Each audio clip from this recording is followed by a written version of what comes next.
Good morning to everybody. Good morning. I think it's moment to start our conference, our scientific conference. Instead, we'll start the NEO Entrepreneurship Conference 2 days ago. And now we want to very welcome to all our colleagues, students, researchers, partners, and friends, both those who have traveled to the beautiful city of Suceava, Romania, and those connecting with us online from around the globe. It is truly a pleasure to see so many dedicated individuals gathered from this significant event. On behalf of Stefan Mare University of Suceava, Faculty of Economics, Administration and Business, and to entire NEO team, we extend our gratitude to your presence. Suceava, with its rich history and vibrant spirit, is delighted to host you and hope your time here, whether in person or virtually, will be both productive and enjoyable. And because it's a big event and important event for us, in all the important event, we start with our hymn. And I would like to ask my Vice Dean, Julian, to help me with this.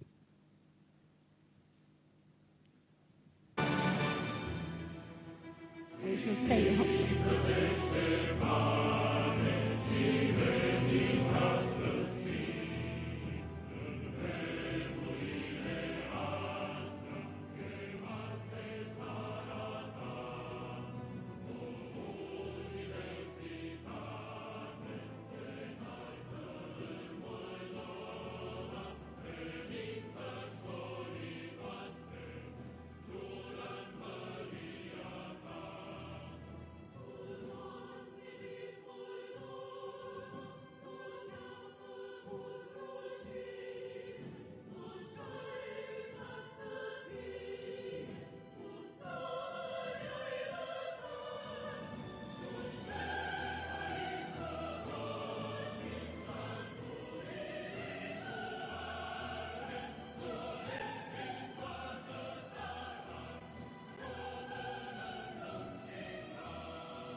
Thank you so much.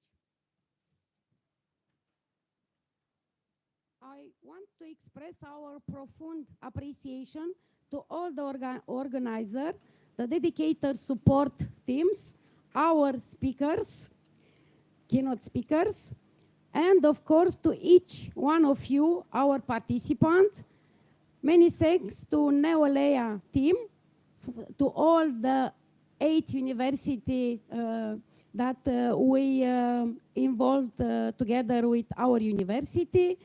Bielefeld University from Germany, University of Jaén, Spain, University of Nicosia, Cyprus, Orebro University, Sweden, University of Ostrava, Czech Republic, University of Salerno, Italy, University of Tours, France, Šiauliai University from Lithuania, and also for participants from all the Europe and outside of the Europe. We also have participants here from, let's say, geopolitical region, strategic region from Ukraine and from Moldavia. Thank you very much because you are with us, but also we have invited person, and also we have presentation in scientific paper from Canada, from Côte d'Ivoire, from Brazil, and from another country. And not at least, I'd like to thank you to our stakeholders, because it's very important to have with us the representatives of the region. And I'd like to thanks to Lucian Gheorghiu, the president of Chamber of Commerce and Industry from Suceava. Thank you very much, Lucian. And of course, to regional branch manager from Transylvania Bank, Berta Cătălin. Thank you very much, Cătălin. One of our alumni.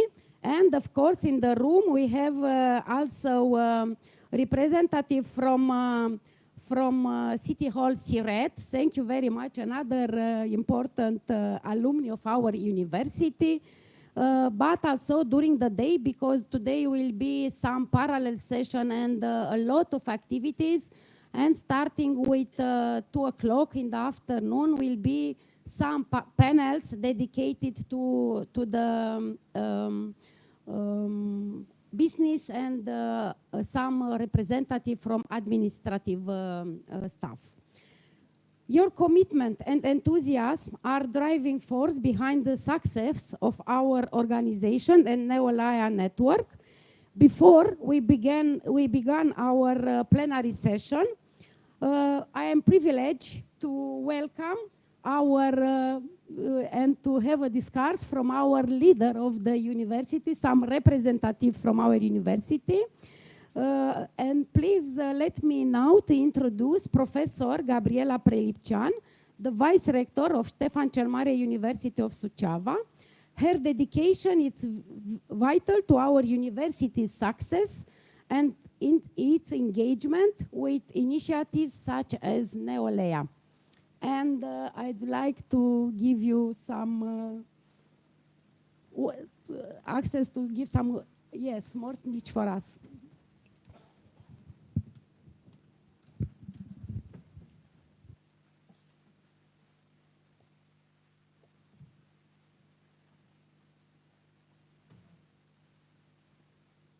Thank you.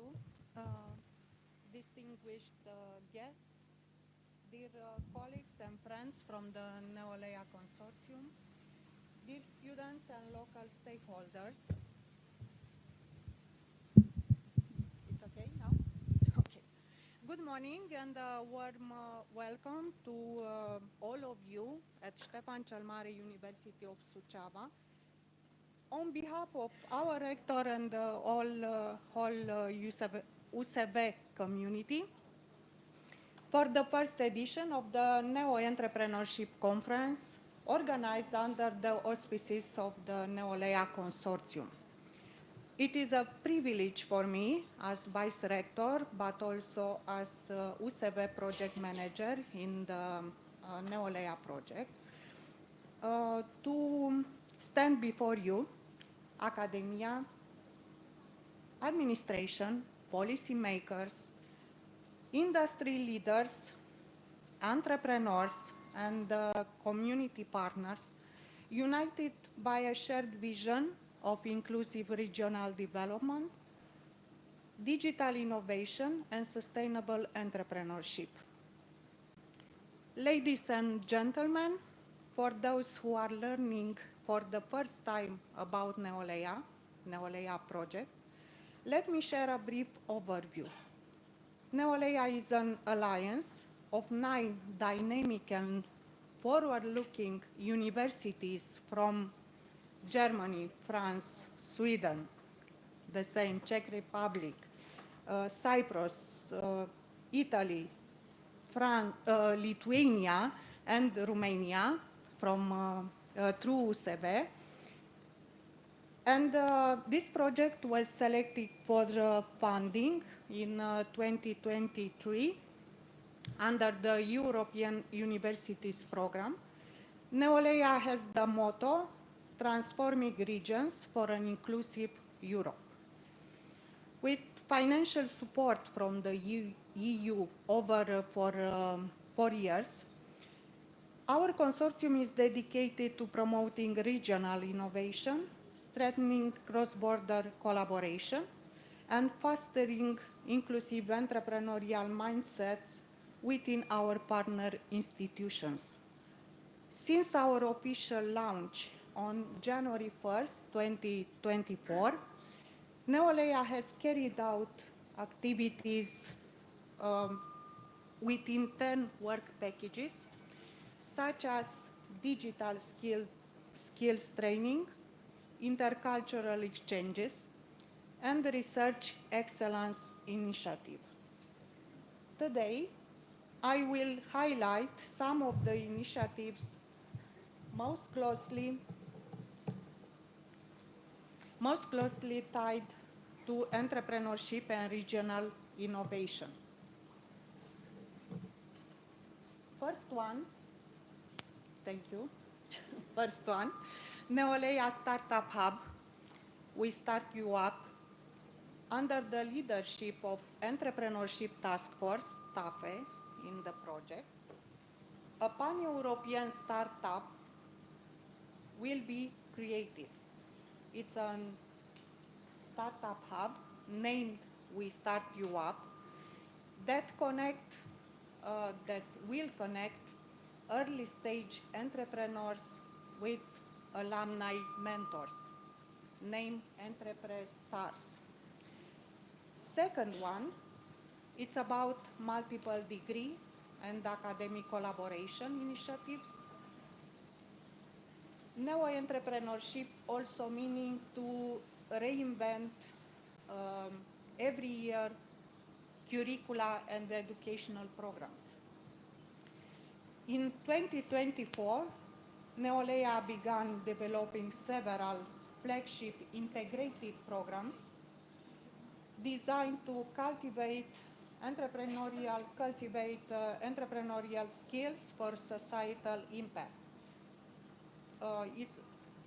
It's about 2 master's programs and 1 bachelor program. The third one, seed funding. We will provide microgrants to interdisciplinary research team, encouraging to develop prototypes and pilot projects with real impact. This funding aims to reduce brain drain by creating viable local opportunities for young and talented people. And the last one, but not least, student engagement. A dynamic student advisory group, SAG, at Suceava promotes student-led initiatives.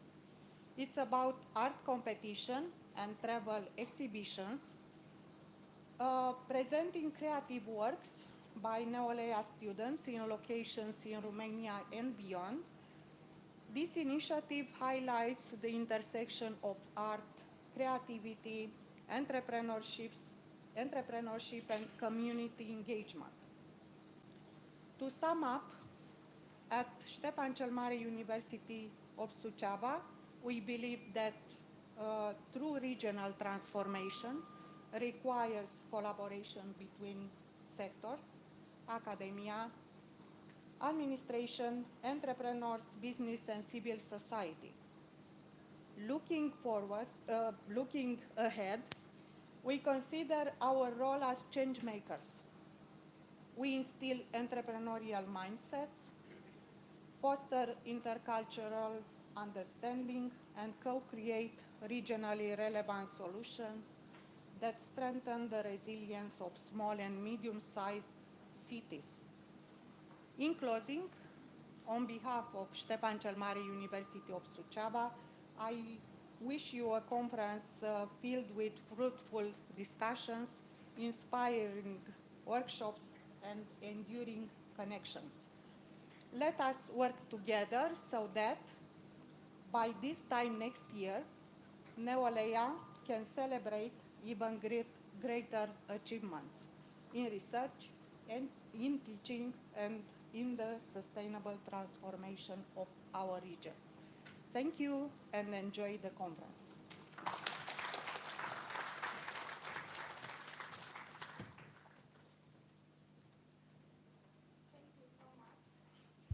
Thank you so much, Pro-Rector Professor Gabriela Predipcean. And because we have a long day and a very nice presentation, I would like to invite also with me Otilia Bordeanu. Otilia Bordeanu will moderate the next session, and I will present a little bit the program. Now I'd like to thank so much to our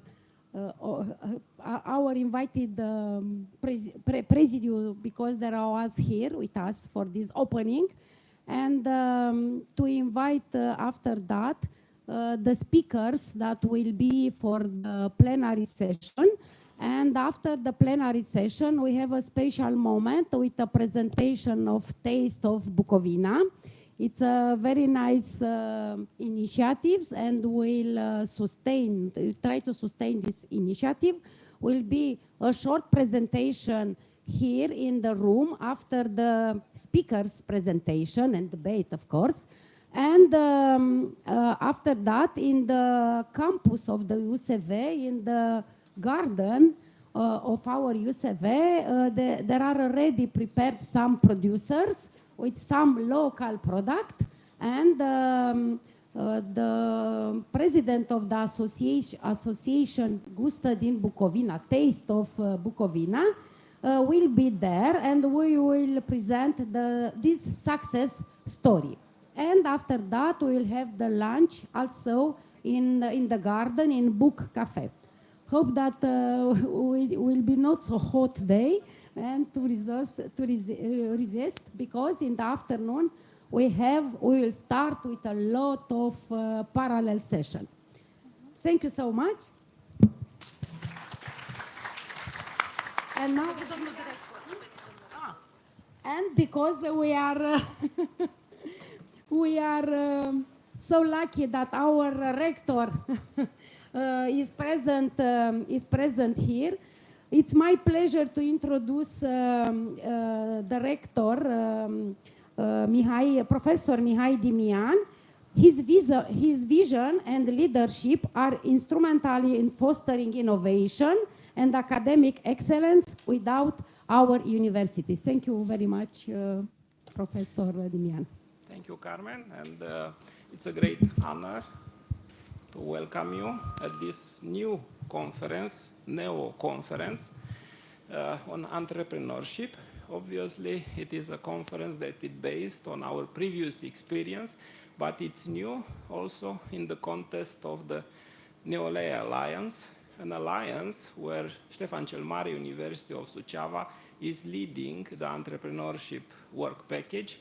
And although we don't start, let's say, from a high base at this moment, it is one of our strategic direction of development.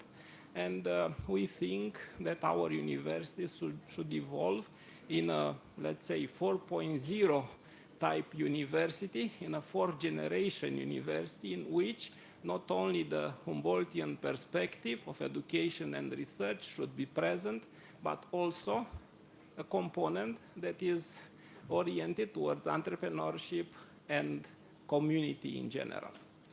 I'm sorry for not being here from the beginning. It is a very lucky day, as Carmen said. It's a very lucky day for us because many conferences are organized in the same time.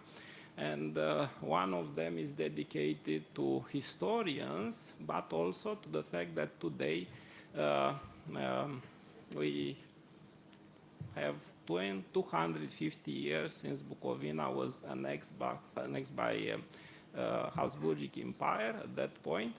And it's something that we think that somehow it's in the past of our country and our region and our Europe. But what is happening in the present, somehow it's bothering us, yes, and we need to learn from the lesson from the past in order to better understand the present and the future. Unfortunately, we were somehow idealist. We thought that humanity have evolved, especially this region of Europe have evolved, and we don't need to fight to each other. That yes, we are in a competition, but we somehow understood that collaboration is as important than competition, and together, collaboration and competition can make our countries better. Unfortunately, yes, very close to us, 40 kilometers from Suceava, in Ukraine, a war is happening, and as I mentioned, it's completely changing our view of the present and our view of how humanity has developed, has evolved in the last decade, and how we learn from the lesson from the past. Okay, I said that because I'm influenced by the previous experience of our conference. I can talk now about medicine because we organize today also a National Congress of Medicine, and our university has recently entered into this area, has developed in the last decade several programs in the health science, but the 6-year program in medicine has just started in the fall and was the first program after 30 years in medicine developed in Romania, and we are happy to see it happening at Suceava. So our university is in a profound transformation. When we talk about entrepreneurship, we think that the university leadership should also be entrepreneurial. First of all, we focus on our region. We try to see what our region needs in terms of employees, in terms of competencies and expertise. And when we found an intersection between this interest and our high school graduate interest, we developed a program. So in the last decade, we developed 40 programs. 1/3 of our academic offer is completely new. It's even difficult for, let's say, people from Romania to understand that we are a significantly different university than we were 10 years ago. And in addition to, let's say, enhancing significantly our academic offer, we are now in the process of infrastructure development. You will see in the current campus a new building dedicated to artificial intelligence and cybersecurity. I'm sorry for the construction site, but it's another important direction for us. Besides entrepreneurship, we consider that artificial intelligence should be learned at the university level by all our students. So starting from next year, we'll try to introduce both education in entrepreneurship and artificial intelligence courses for all students regarding of areas, humanities, law, economics, obviously, but engineering as well, and so on. Then the main development is actually happening about 3 kilometers from here. I hope you'll have the chance to visit the land of our new campus. It's a 30-hectare campus, about 5 times more than what you'll see here. And we have about 80 million euros investment in this campus through various projects. When I talk about entrepreneurial university, I should say that actually more than 50%, almost 60% of our budget is not coming directly from the states, but is obtained through various competition. And some of these competition were dedicated to infrastructure, and some of them were from national funding, some of them were from the European funding. And in this way, we are able to develop a dormitory complex with about 824 beds. To have an idea, our current capacity is 1,291 or 94, so will be almost a 60% increase in our capacity, and will obviously attract more students and more conferences as well, we hope. In addition, we have an idea to develop dual technical education, but at the university level and at the high school level. Unfortunately, in Romania, the technical high schools have been, the quality of education in technical high school has deteriorated over the last decades. So we try to revive our tradition as well as to adapt it to the modern condition. So what we'll do, we'll bring students from 20 high schools from Suceava County, Botoșan County, and Neamț County to our university for 2 weeks every semester in order to, let's say, teach them applied engineering in very well developed laboratories before going to our partners in industry. Obviously, this is reflected at the university level as well, university studies as well, but one of the focus is on this technical high school level. We'll also, I think today we'll receive the authorization to build a student cultural house. We'll secure the funding for that, and probably before the end of the month we'll start this construction site as well, dedicated to cultural activities, and not only for the university but for the city as well. Student restaurants, complex sports is now under authorization with, again, the funding secure. And with the help of the forestry faculty, because in Romania are only 2 forestry faculties, one here and one in Brașov, with the help of the forestry faculty, we develop a dendrological park as well, with zones from different parts of the world, yes, and with the help of electrical engineering faculty, we develop a photovoltaic park, which will assure some kind of energetic independence or autonomy of the new campus. We'll see what future reserved to us, but we have a lot of work to do in the present.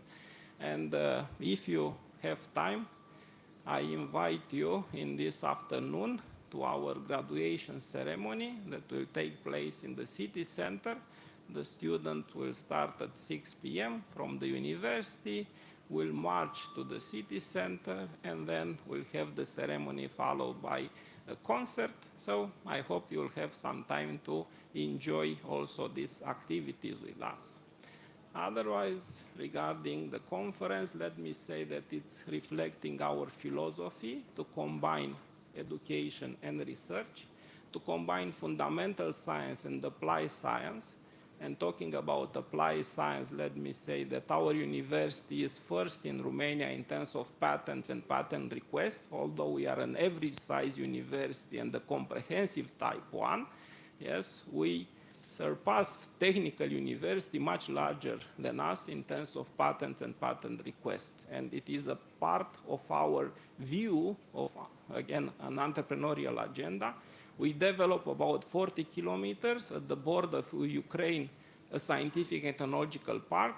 I don't know if you have time to visit, but is also dedicated to economic area, because in addition to Industry 4.0 is dedicated to smart destination, and several clusters of innovation that we develop with few partners that are in this area. Unfortunately, the industry is not developed, but since, let's say, 15 years ago, when we are the last, at least developed region in European Union, or second to least, now we also evolve in the region, but we still have a long way to go.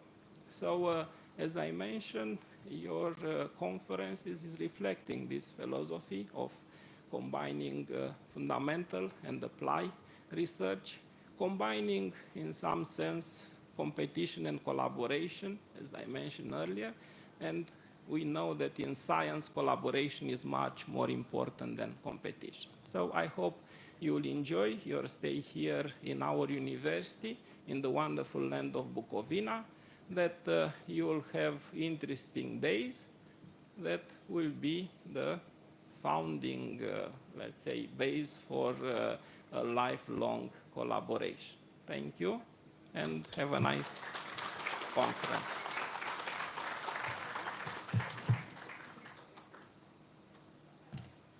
Thank you, Mr. Rector, for the warm welcome and for the presentation of our university, not only from the point of view of research and academic activity, but also for the potential of development in which regards the infrastructure. So I would like to add some welcome words from my side also. Thank you all for being here in Bukovina, in the lovely Bukovina, in Suceava city. I hope you enjoyed the time until now.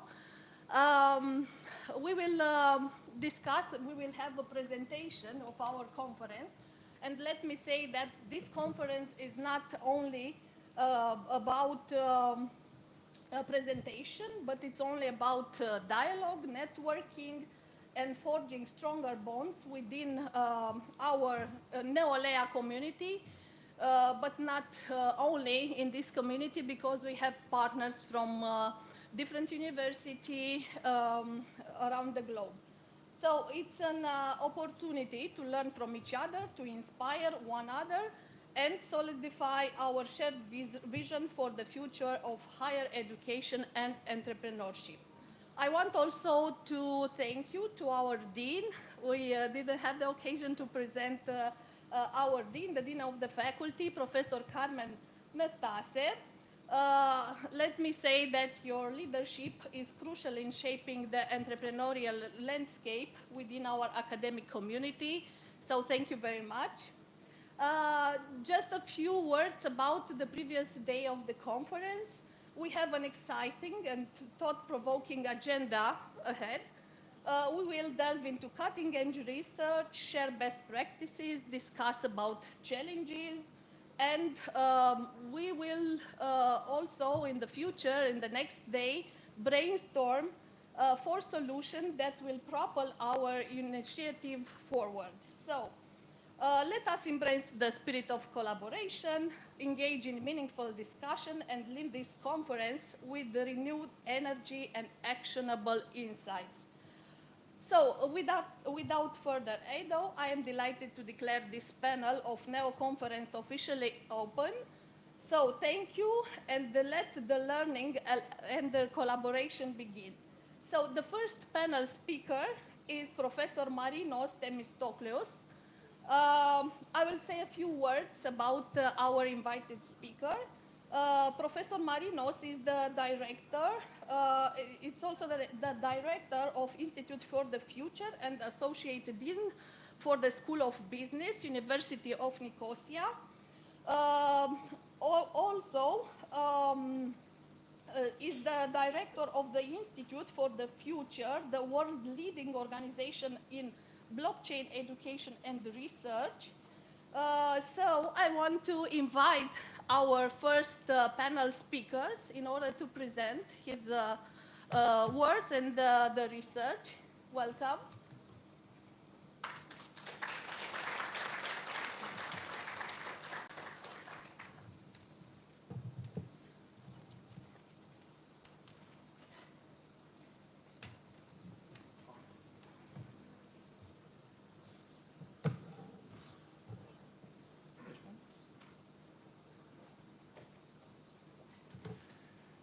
Good morning, everyone, and thank you very much for having me here today. Thank you very much to the University of Suceava for this excellent organization and for the hospitality. The topic of my presentation is to explore the connection between digital transformation, digital innovation, and entrepreneurship. And as you know, today we live in an era where there is a rapid change in the way we communicate, we do business, we adopt these new technologies, and of course, this has an impact in our everyday and social life. And the world today is not just changing, it's been disrupted by these new technologies. And the question here is whether ourselves, whether we are adapting to these new technologies or falling apart. And as the rector said, we need to learn from the past and connect with the future. And therefore, I'm going to give you an example of what happened to those organizations that ignore their own inventions.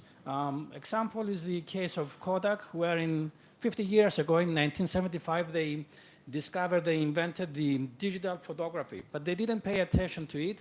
They thought it's going to be a threat for their business models. They thought there's going to be, they had the fear of disruption in this area, and therefore they skipped this kind of technological invention where their competitors pay a lot of attention and they progress a lot. The outcome, as you know, was to file for a bankruptcy in 2012, and the company doesn't exist anymore.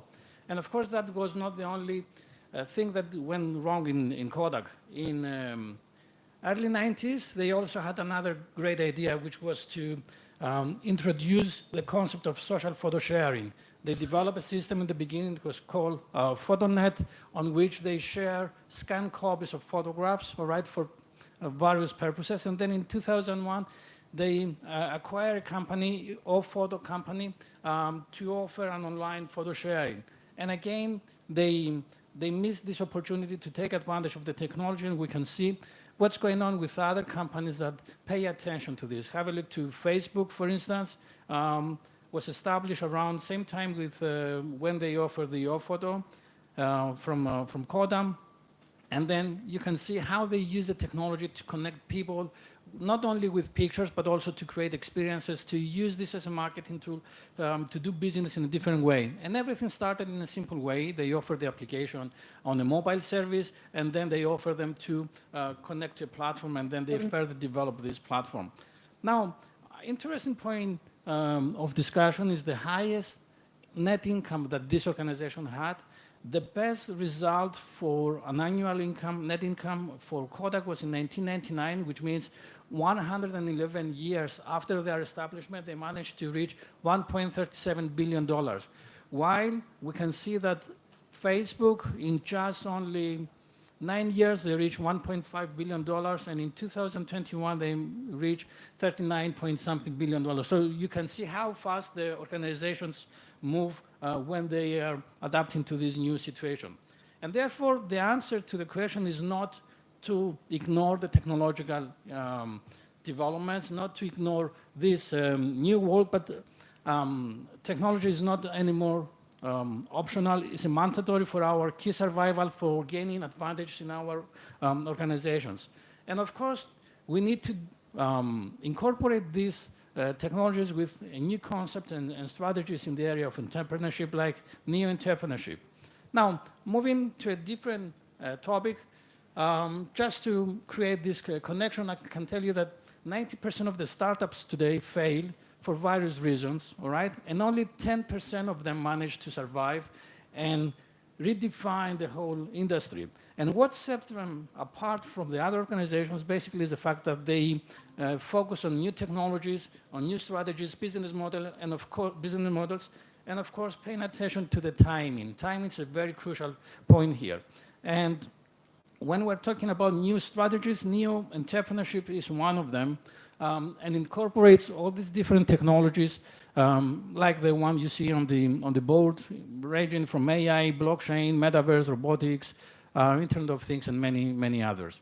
And if we go back and see how many organizations use this kind of technology, we can find brilliant examples like Uber, Tesla, Airbnb, and many others.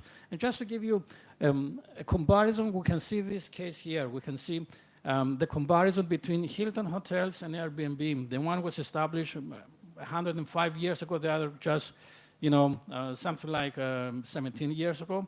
And the first one is based on an asset-light model, which means that they don't own their properties. They own only a fraction of the property, around $500 million, which is very good for them in terms of managing the risk in this business and allow them to move fast. And they gain a lot of money from franchise, managing the brand, receiving fees for this kind of activities. The other one had a fundamental discussion when they started the business. They said, how can we compete with Hilton and the other hotels? What we need to do here, because it's going to take us ages to find land, apply for license, then go through all the bureaucracy to build a hotel, a lot of money, a lot of capital investment, and then how can we be in a position to compete with these people? And the answer was, no, we cannot do this because it's going to take us the same amount of time and money and effort that all these companies did in the past. And the answer was to think in a different way, think out of the box and introduce new technologies. So they developed a platform, and this platform allowed the owners of the properties to list their properties on the platform, and at the same moment they gave the opportunity to the clients to search for properties in any place around the world in this platform. So with zero investment in real estate property, they managed to have thousands or millions of properties at the moment on the platform where they can mix and match the preferences of the people. They make them owners looking forward for improving their services. They are not, the platform is not the one that is paying attention on maintaining the property, doing improvements on the property, or supporting or providing better services to these people. So by adding the social element, the community, the people can go there, add their comments, and then this make the properties much better because they need to address the comments of the people, otherwise they're out of business. And this is an interesting outcome. Now, comparing their revenues, we can see that for the last 3 years, more or less, they're making around the same amount of money with around $42 billion. But if we pay attention to their net income, you can see a huge difference here. Hilton earns only $5.5 billion, all right, where the Airbnb 2.1 times more, right? So faster and bigger.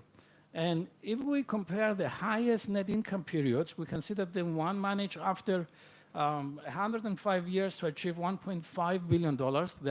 This is their best year, where Airbnb in just a few years, they managed to reach 1.9 in 2022 and 4.79 in 23. So this means that they move faster and becoming bigger and bigger. All right, so at the end of the day, what is the Airbnb? It's a digital marketplace that disrupted the travel via technology, scalability, and community-based accommodation. So we combine social element, business, scalability, technology with new practices to move on. And if we want to compare the traditional and the NEO way of doing business, we can see some difference here in terms of their characteristics. The first one, the physical one, the traditional one is based on physical presence. The other one, they start digital first, and then they are also providing support for remote-friendly environments. The growth is linear, for the traditional one, where it's exponential for the other one. The market always, they start the traditional organization in a local environment before moving to a global one. But the other one starts from the beginning to be a global. And of course, the capital, low investments for the NEO companies, high investments for the traditional one, and scaling is low for traditional and high for the NEO companies. And of course, there are many other differences like fundraising. We can have additional sources of fundraising through tokenization, through blockchain technology and digital currencies and so forth. So what we observe here is that in the next coming years, in the next 5-10 years, we can see entrepreneurs to build not just companies, but to build intelligent ecosystem, to build platforms based on decentralized technologies like blockchain technologies, and also offering opportunities for the virtual worlds. And we are still in what we call the internet era. And internet era doesn't include only the World Wide Web as we know today. It has other evolutionary steps in its journey. We're talking about the social media, Internet of People, the Internet of Value, which is a blockchain, the Internet of Things, the Internet of Intelligence, AI, and of course, the Internet of Worlds. What I'm trying to say here is that these evolutionary stages didn't happen in one day and they didn't stop in one day. They started a long time ago and they are still evolving. Have a look to the internet. It began in 1969 and it keeps going on.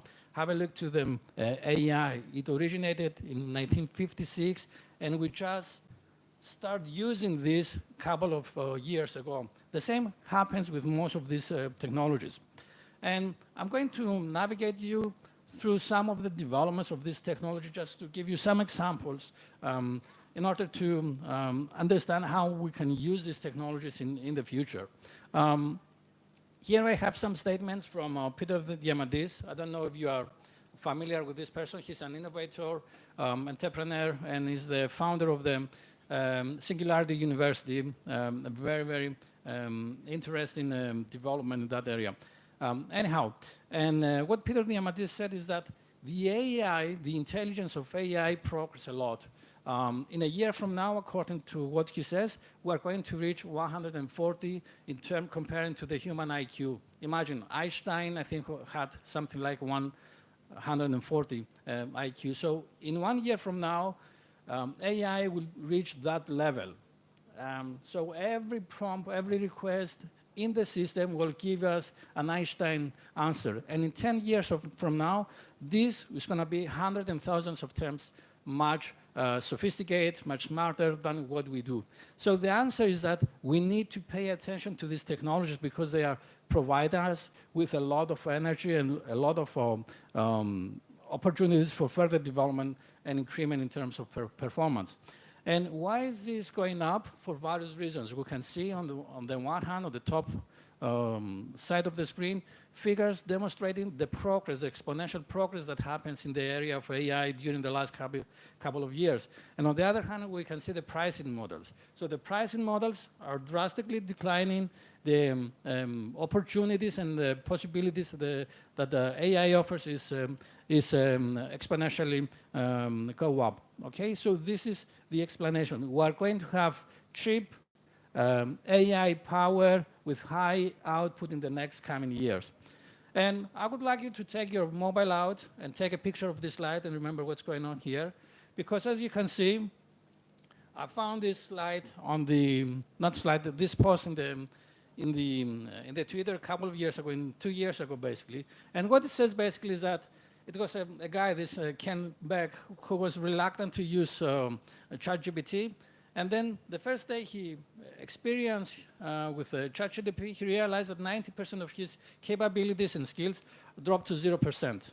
All right? But he says that the remaining 10% can provide me with the support of AI thousands of times better opportunities here. So we need to rethink the way we use this kind of technology. No need to be afraid of the technology, but try to find new, innovative ways to elaborate the technology in this new environment.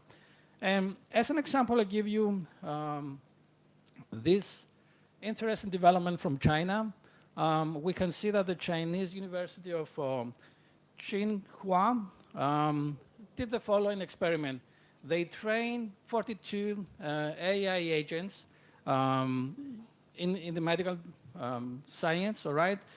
Going through all the material that a student follows in a medical department, okay? And then they ask these 42 AI doctors to take the exams according to American standards.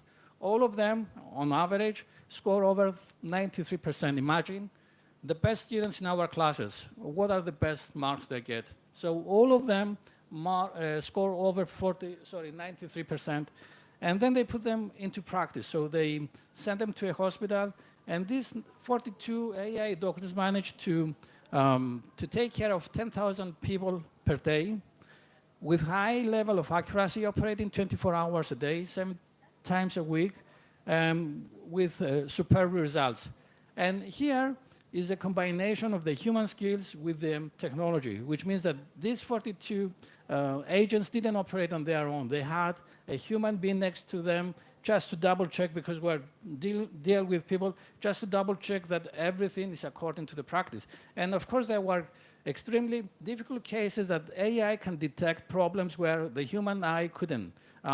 Scanning X-rays or having a look to the X-rays, recognize whether there is a serious case here or not, and many, many other things, or combining different results from different databases in order to identify what's the cause of the disease that the patient has. Now, moving on, we're moving to the metaverse area, or the advanced technologies that we combine together. Metaverse is not just a single technology, it's an umbrella of different technologies, ranging from social media, blockchain, IoT, AI, and many different other technologies, cloud computing, AR, VR, XR, and so forth. And what we observe from the developments of these technologies is the following. There is a shift to the business models and to the products we offer to the people. And this shift has the following characteristics. For many years, for thousands of years, we had only physical products, okay, like books, property, real estate, et cetera, et cetera. And then we realized that we're moving from physical to digital, or phygital, now we call them, which is first develop a physical product and then converted it and sell it into the digital environment, like e-books, like music, movies, and so forth. And then, with the second wave, we have the development of digital products, okay, like the avatars and their clothes, and there are other things that they have. And then these are converted from digital to physical, okay, so the other way around. And this combination is what we call the metaverse, is the blending of the physical and the virtual world, and is where a lot of attention is going to be put during the next year. I'm going to give you a couple of examples, and then I'm going to conclude with this presentation. Number one is the avatars that disrupt the ecosystem here. We can see how many things are digital. We don't need them in our real life, but we need them for our avatars. Those who play games, or those who interact with this kind of platforms, they're aware, and they buy things for their avatars. They buy clothes, accessories, collectibles, right? Or some expression or movements of this kind of avatars. Or we buy assets. And these are just some real numbers from the internet.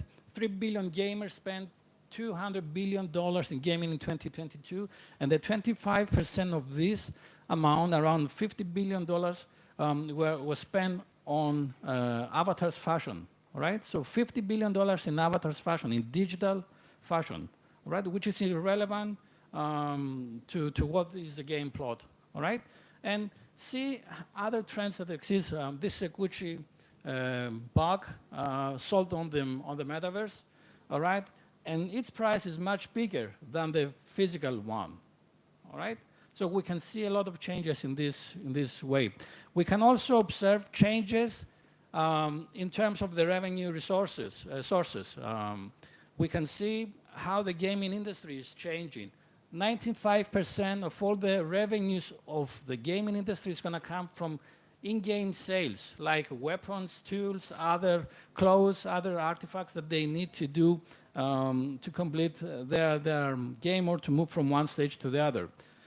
You play a game and then you can see some ads in the game. This is called game verticizing, all right, where we add the ads there, but of course, you can see here MasterCard and Visa and other brands, Adidas and so forth. All these have to pay fees to the game developer to put their,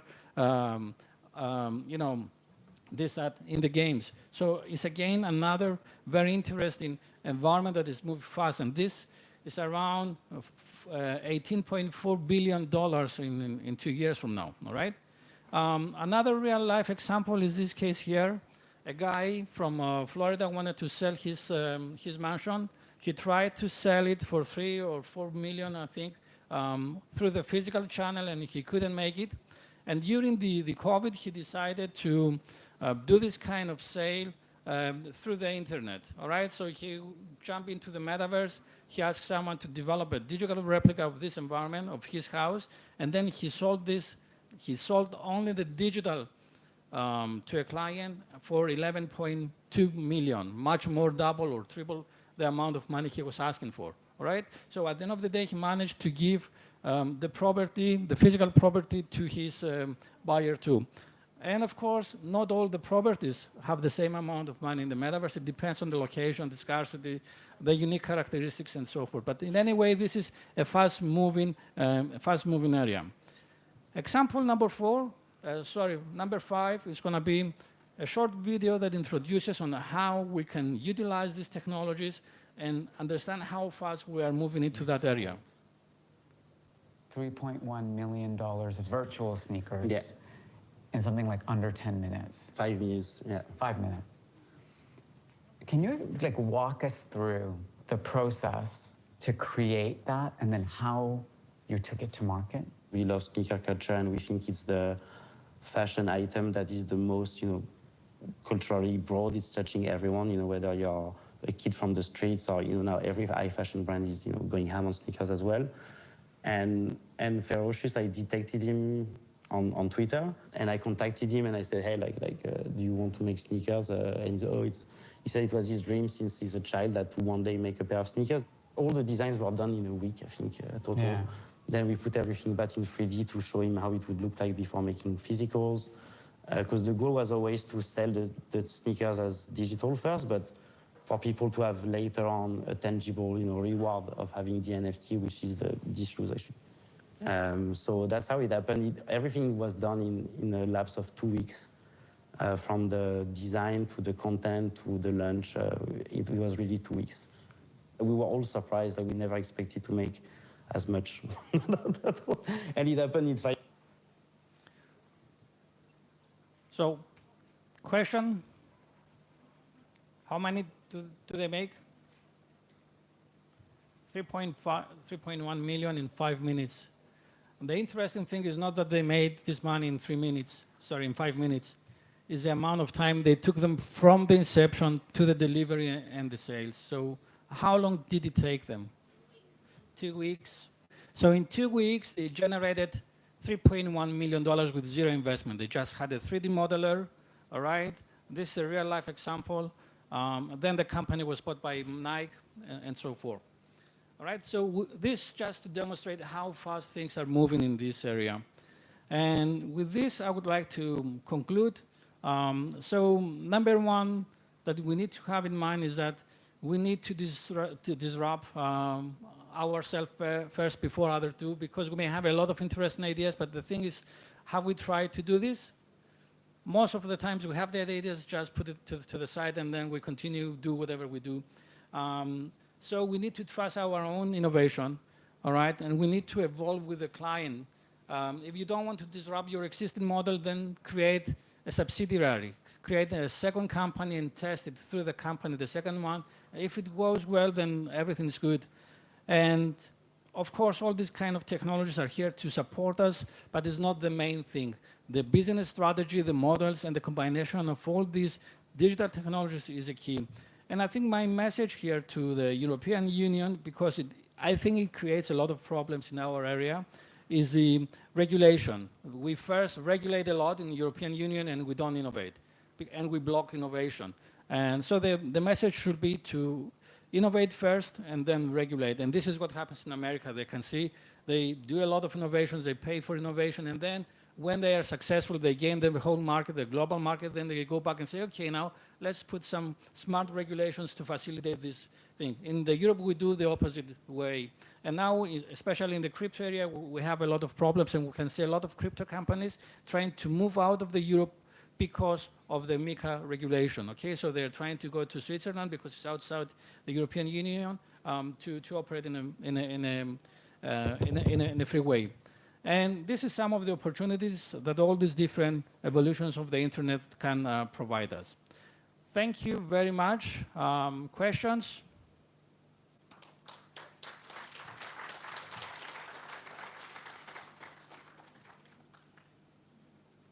Yes, please.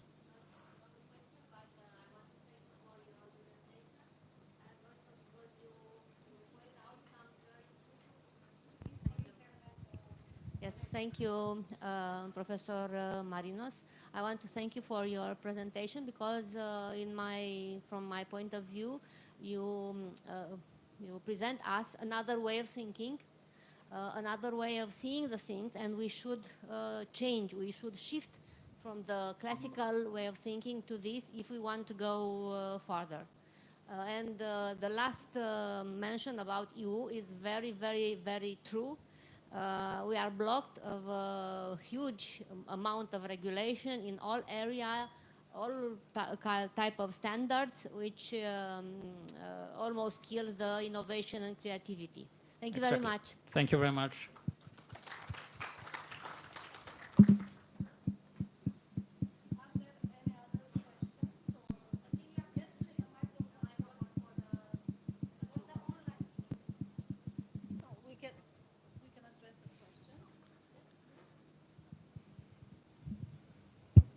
Thanks, Professor.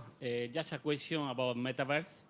When do you think that the metaverse will be ready, will be in the society? Yeah, thank you very much for the question. This is a very interesting point. As I showed in my slides earlier on, a lot of the technologies that we're discussing today, they are not just new things. They happened in the past, they invented in the past, and they took them a lot of time to evolve. My understanding about the metaverse is that we're still in its very early stages. We're still in the infancy stage. And one of the things that blocks its mass adoption basically is the equipment that we use to interact.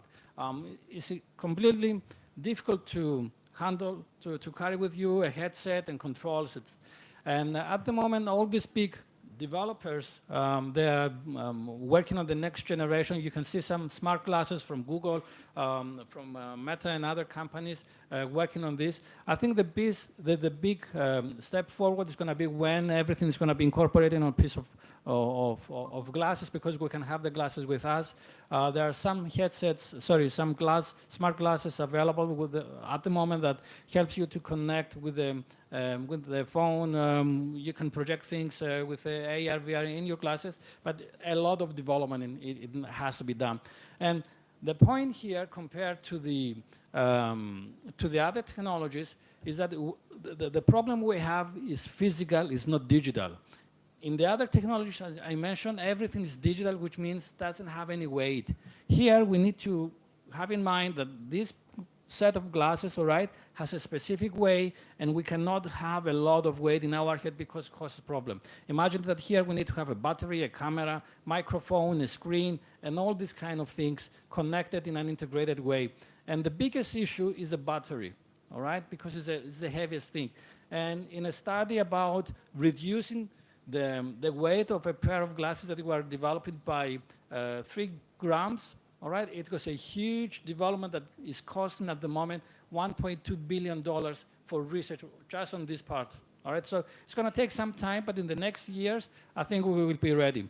7 parameters that influence this progress is the high-speed networks. Imagine everybody interact in an immersive way, not just the traditional one, which needs a lot of capacity in terms of networks. There are a lot of work that is done in the 6G, but we're not ready yet. We need to further develop the infrastructure.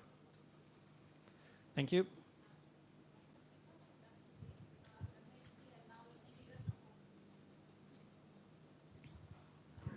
Thank you.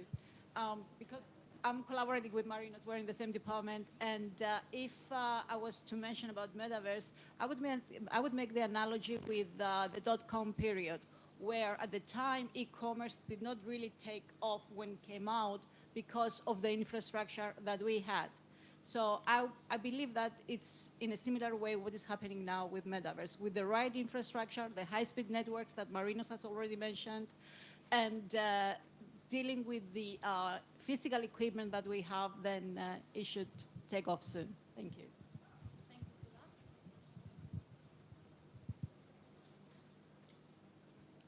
Do we have more questions?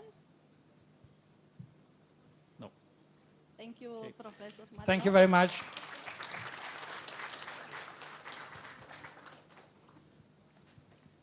Thank you, Professor Marinos, for the truly insightful and thought-provoking presentation. I think your contribution is invaluable to understand the entrepreneurship and the challenges of the entrepreneurship, and also the contribution to local, regional, and also global transformation. We will move forward for the second invited speaker, Professor Daniela Andren. I will make a short presentation of Daniela, and I hope that we will have a good connection because the second speaker will be online.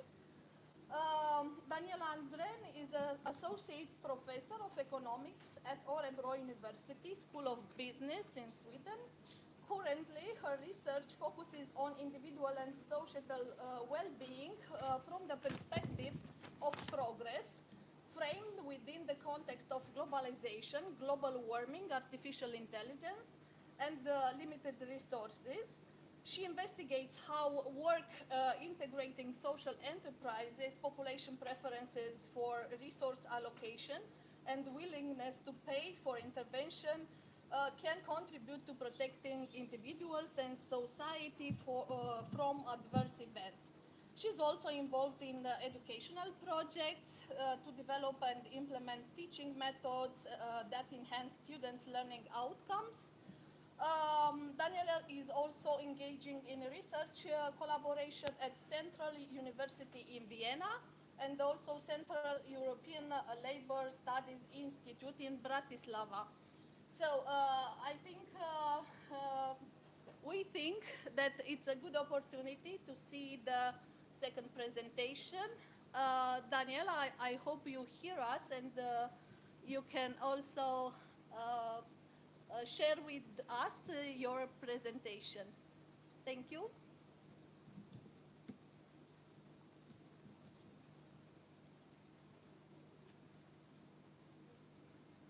Okay, can you hear me?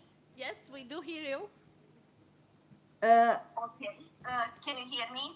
Yes, we do hear you. Yes, Daniela. Perfect. Then I'm working here also via YouTube and Google, and now I will switch to the presentation. Okay. Okay, perfect. Thank you very much for having me here.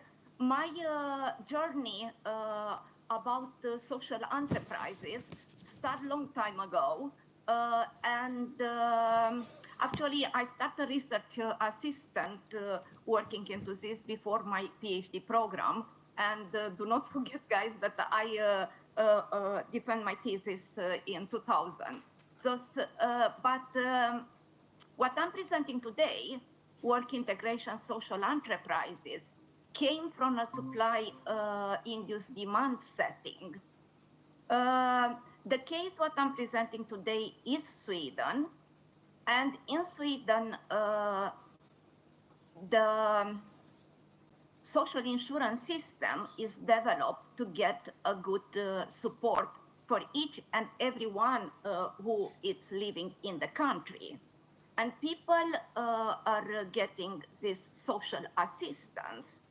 But in time, especially for some group of people who are marginalized because they are born with some limitation, because they don't have enough education, because they are foreigners, foreign-born, who don't talk the language. And we move on and on with this kind of cases called people who are far away from the labor market. And when we analyze researchers generally, not only in Sweden, well-being of people, we realize very clear that people wanted, people in working age and even outside of the definition of working age, according to the social insurance system of the country, they want to be integrated in the society via work. And into that perspective, I can say, because I did a lot of research about the integration of foreign-born in the Swedish labor market, we are not successful in Sweden into this. because people come, people receive very good support, but they have huge, some of them, huge barriers to come into the labor market, and especially to be with a permanent job. And into that context, Sweden follow the European Union new innovation of so-called work integration social enterprises. And most of you here who are interested in social entrepreneurship already know about social enterprises, and my focus will not be very much on the social enterprises. I will introduce you to work integration enterprises, and today I will have the focus into within these 20 minutes on the social, the intersection between the social impact and economic sustainability. My presentation today will take you in a case study, what I did together with my colleague Anna Kremel. It's a case study of all, I will call it shortly WISES, in one mid-sized municipality. And Anna interviewed the people into these enterprises and people at the municipality, because soon you will understand the concept, in 2023. I will introduce you to our theoretical ground a little bit, but I am mostly focusing to present our results with a little bit theoretical ground. And I wanted very much to be able to come to the end and present the challenges and the strategic solutions, and to present some global lessons and future directions. And here, this is with open invitations. I would love to replicate this study in all Neolaya countries and even in other countries. In this way, students, PhD students, colleagues, and even politicians or people who are involved in decision making at municipality and regional level, I will be more than happy to collaborate with you. So now in the definition of work integration social enterprises, I will tell you from the beginning that the Swedish government, when set up a work package to give support to the social entrepreneurs, was by default not giving a clear definition of work integration social enterprise, with the aim to not intimidate people about definitions and to more give the incentive for the social entrepreneurs to start the WISE. The idea of the WISE is that it is an organization, as any other organization in Sweden, which has to follow rules about registering in the company register, and then declare incomes, declare everything. But the idea now is that is combining social and environmental goals with business activities to create social value while addressing the employment barriers for marginalized groups. And here we have the focus, this work integration is very much connected to these groups. And here you will see innovation, what comes to the municipality level. Focus now on speaking theoretically, but I'm preparing you for our case. It's without opening labor market to marginalized group, to integrate these individuals, which already I told you that they're not excluded, they're isolated. And sometimes it might be that they isolate themselves, but not of them. And also it's important here, the setting of this program in WISES, it is to create inclusive work environments and having a kind of not active labor market program, but identifying in these individuals their workability and connected to something what these enterprises are doing. And of course, to the end of the day, it is the fact that if these people start to be integrated, it is related to the fact that they start to feel better, and indirectly the community start to feel better. In other words, these WISEs, to the end of the day, contribute to the well-being of the individual and the community where the individuals live. So in Sweden, as I already presented shortly, Sweden has no specific legal structure for social enterprises in general, but different versions exist with growing policy attention despite varied definitions.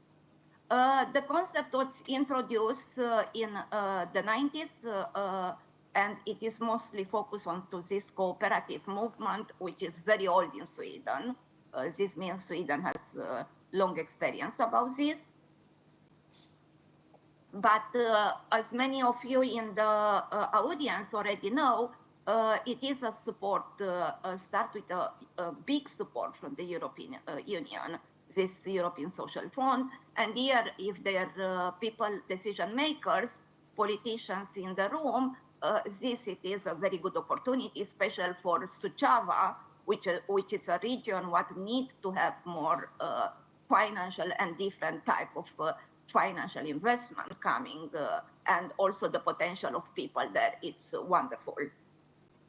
In Sweden, there are approximately 300 WISEs, and this it is because I told you it is the registration, but the fact that we have like any statistics design, sometimes they are not perfect, and these WISEs are going into the big category of cooperative and other kind of voluntary associations. And this means it's not always easy to identify them. And the Swedish Agency for Economic and Regional Growth have an algorithm to identify them. For PhD students in the room and students which might think to do a PhD, please look into this, because this is a problem in many countries, and especially nowadays with AI. And because this is related to an algorithm and changing definitions, it might be the case that we might even collaborate with Statistics Romania to see how it's in Romania, and if they have a better algorithm to identify if we have WISEs in Romania. And I know that we have, and I know that they have been financed by the European Social Fund.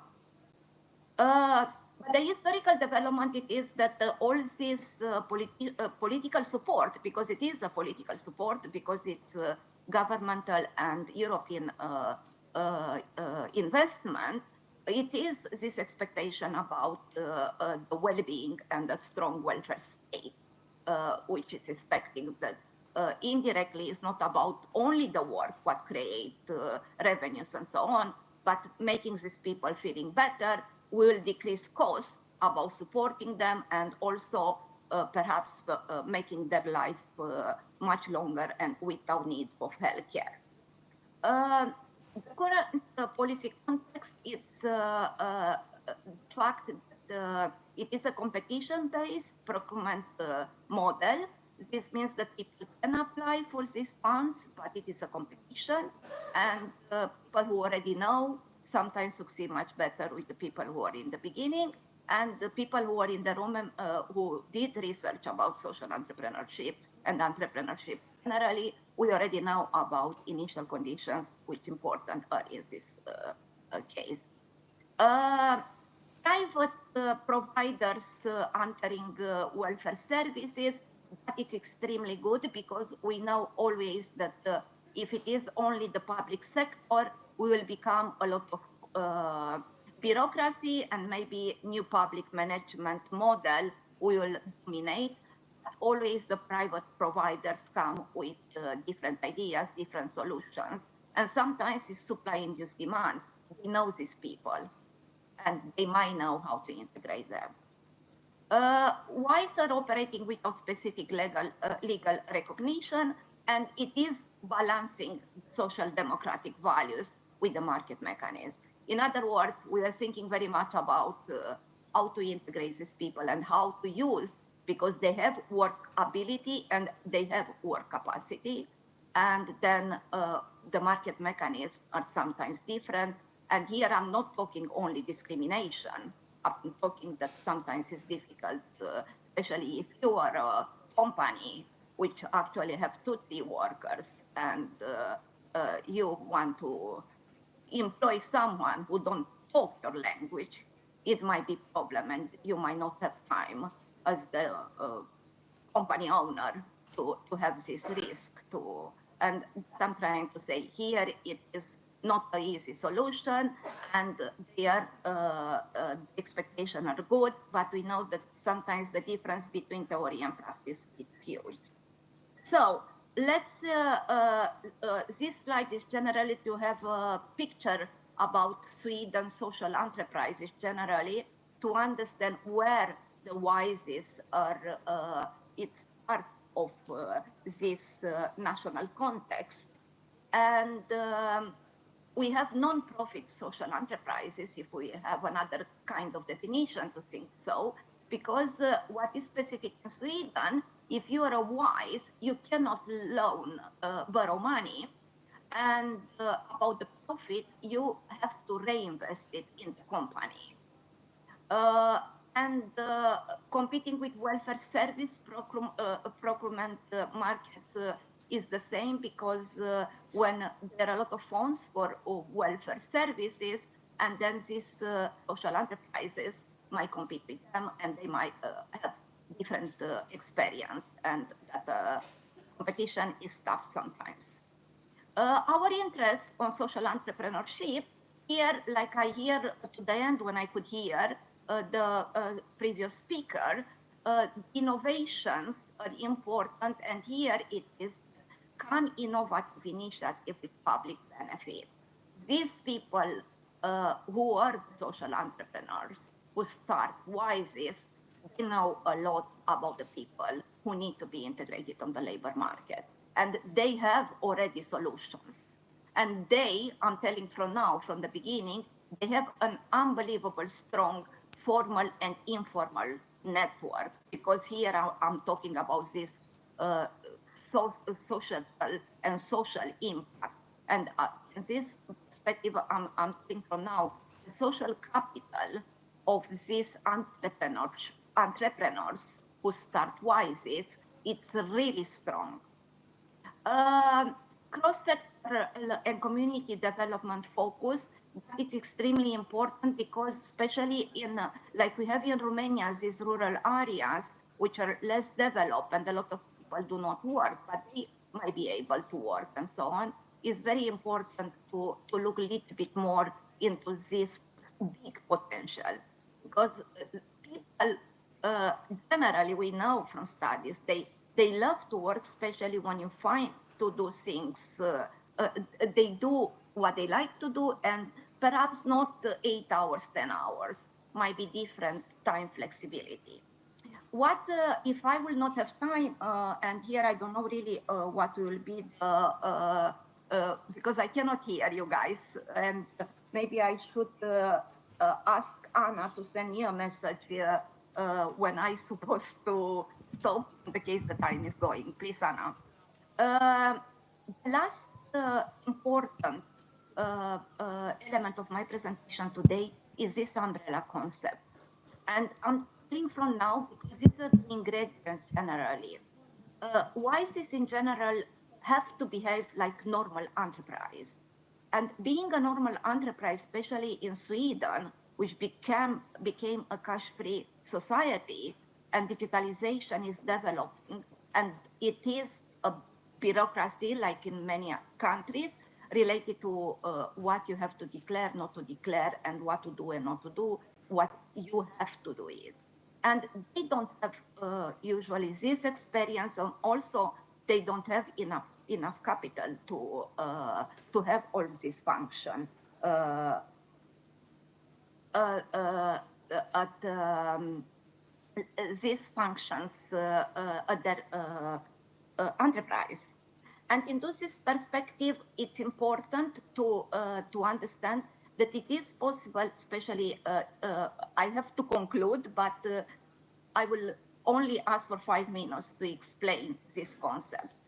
If the municipality is helping the start of WISEs, that was our case, the municipality might organize a support, interact, and they help each other. But this function, like human resources, accounting, and all other juridical aspects, what have to be taken care of, could be done in common.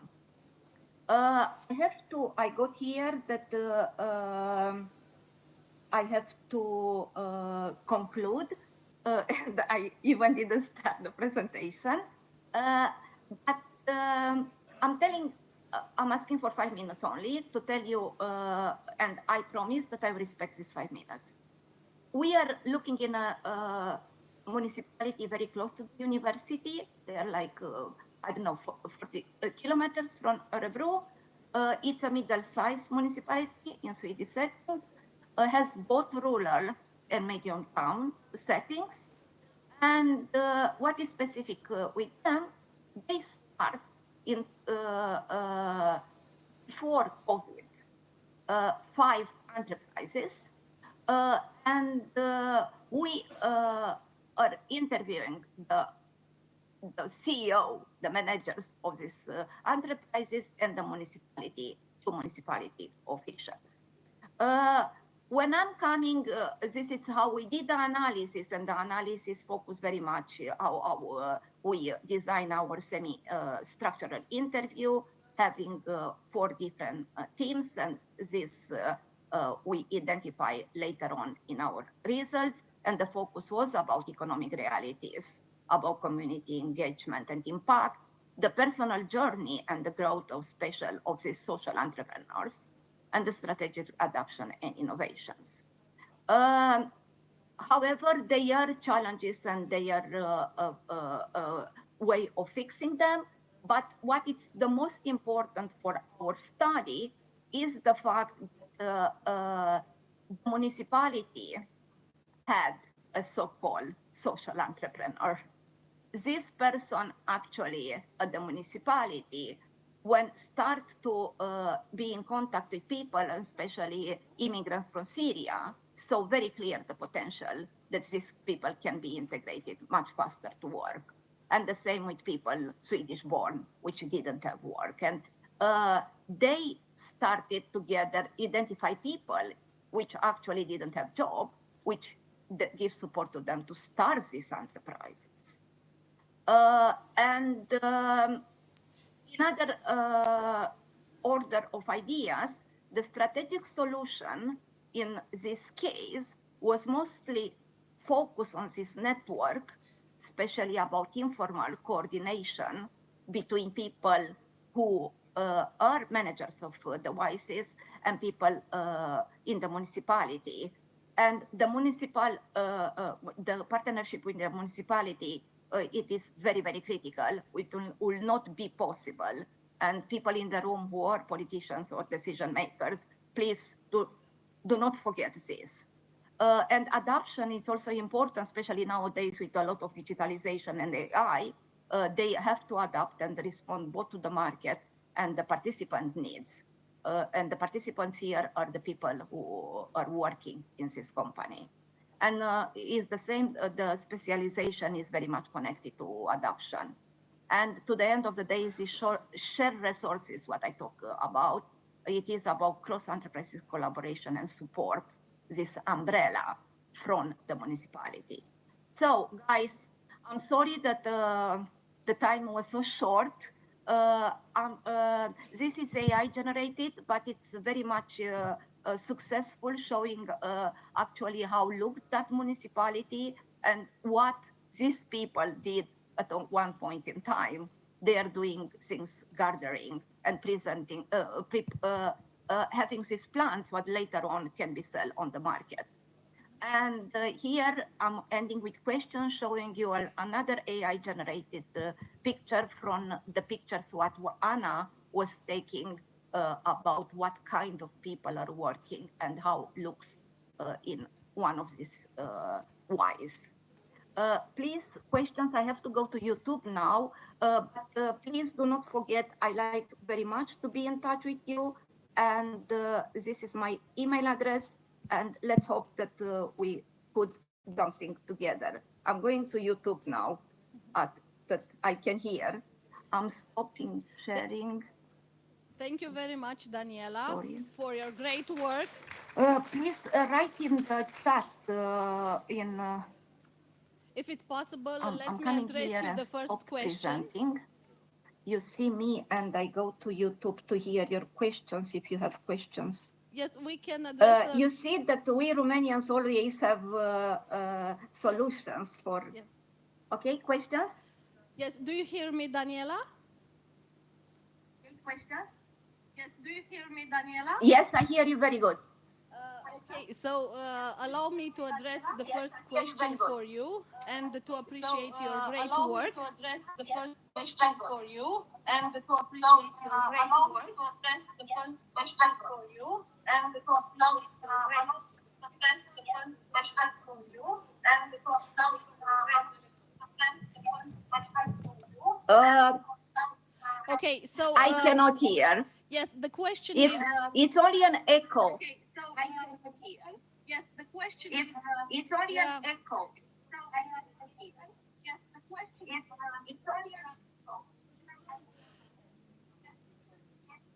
Yes, I will try to ask the question rapidly.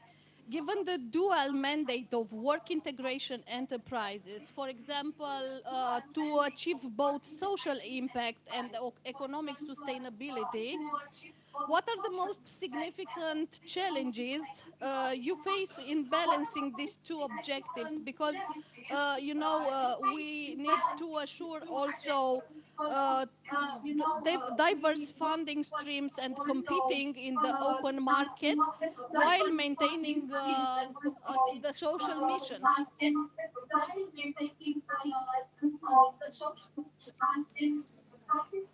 Daniela, I will write the question in messages so you can answer to it. Okay? I hear the question. I could hear. Okay. Yeah. I could hear the question. Thank you, Can you hear Daniela. me? I could hear the question. Can you hear me? Okay, my answer to the question is the following. The challenge is, of course, dependent of the context. And in our case, the context was very special because the municipality decided, inspired by another municipality in North Sweden, to give support to people who actually didn't have work. They have been manager previously, but the life come with different problems and they become unemployed, and then they lost the right to unemployment benefit and they become social assistant takers. And during the interview with this municipality social entrepreneur, they were thinking, but you can start this social enterprise here.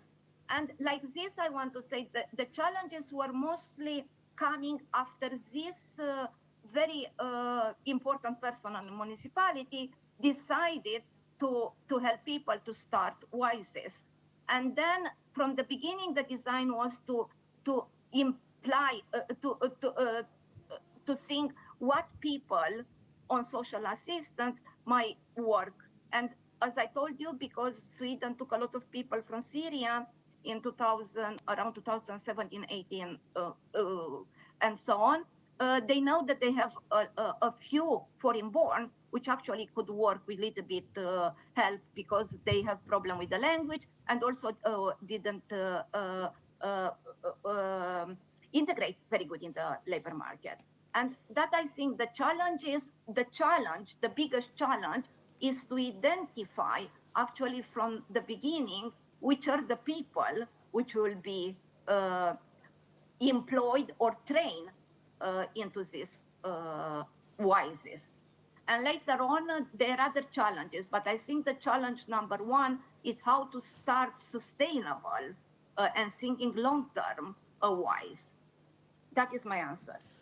Thank you very much, Daniela.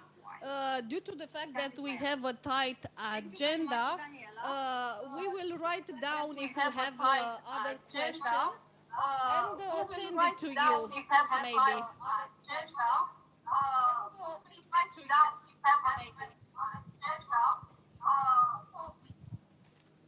Thank you very much.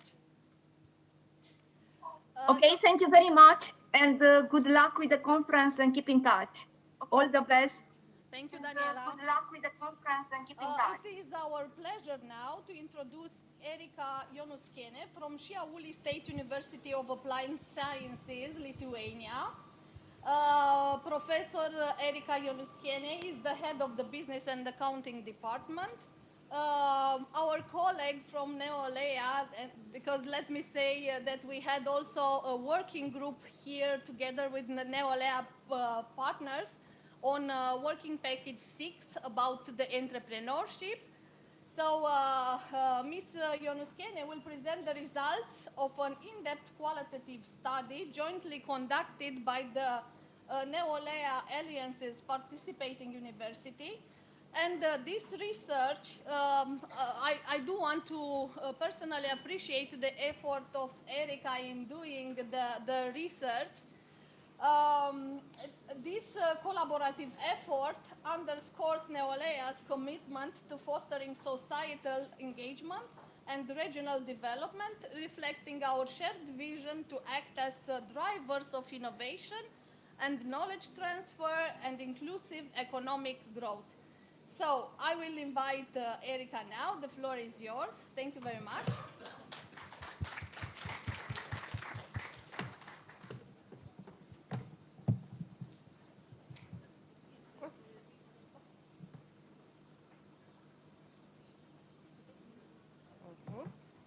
Hello, everyone.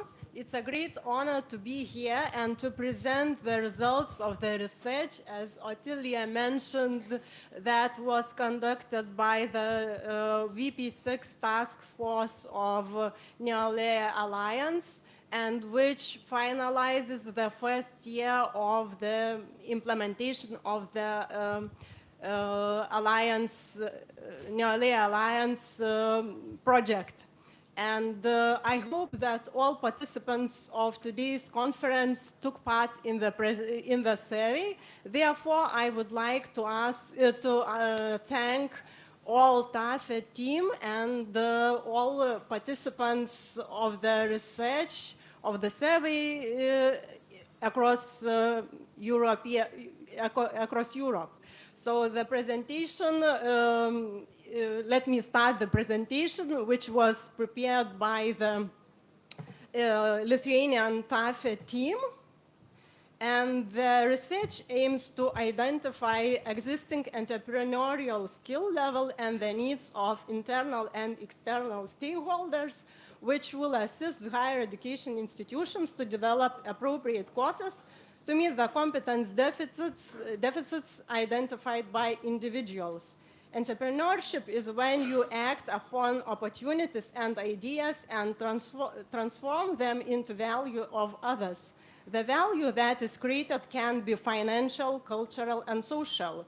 Entrepreneurship as a competence applies to all spheres of life. It enables citizens to nurture their professional development, to actively contribute to social development, to enter the job market as employee or as self-employed, and to start up or scale up ventures which may have a cultural, social, or commercial motive.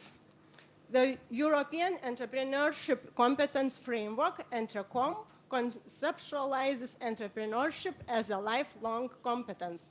ENTRECOMP recognizes the opportunity to be an entrepreneur in any situation, from a school program to workplace innovation, and from community initiatives to applied learning in university.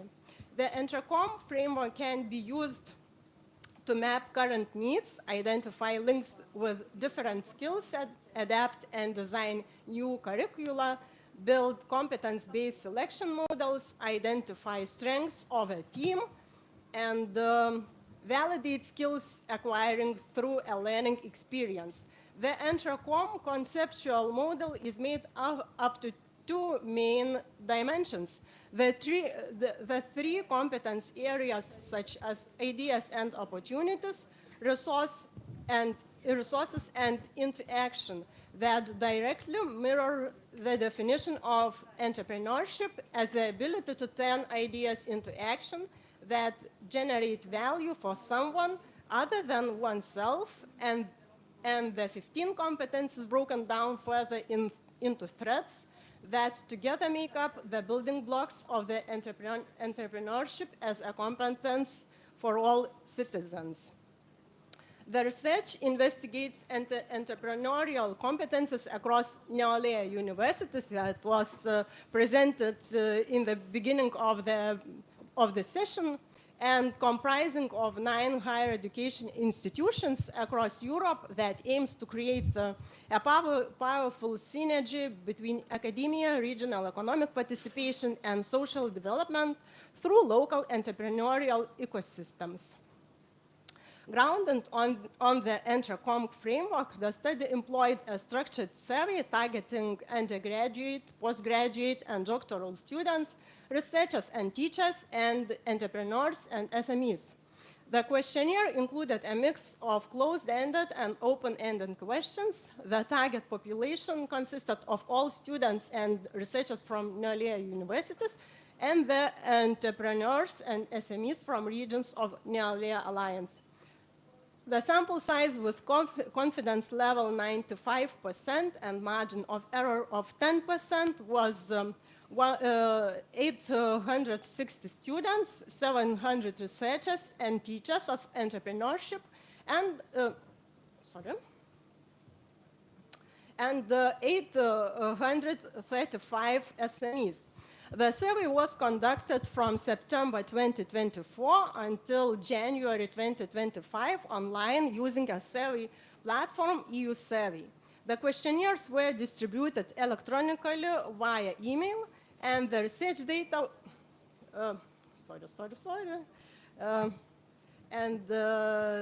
the research data were analyzed using SPSS and Excel programs. Students from 9 universities took part in the survey with a total of 786. In total, 659 undergraduates, 97 postgraduates, and 30 PhD students took part in the study. The majority of respondents were the first-year students, 44% of all respondents.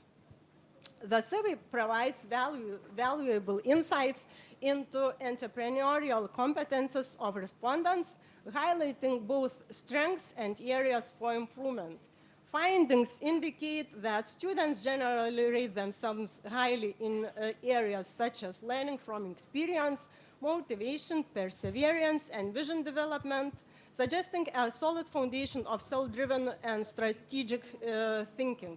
Conversely, significant competence gaps were observed in financial and economic literacy, resource mobilization, and business planning, which pose barriers to practical entrepreneurial engagement. Mid-level competences, including risk management and opportunity recognition, were also identified as areas requiring further development. The total, let's move to the survey of researchers. And the total number of researchers who participated in the survey is 424.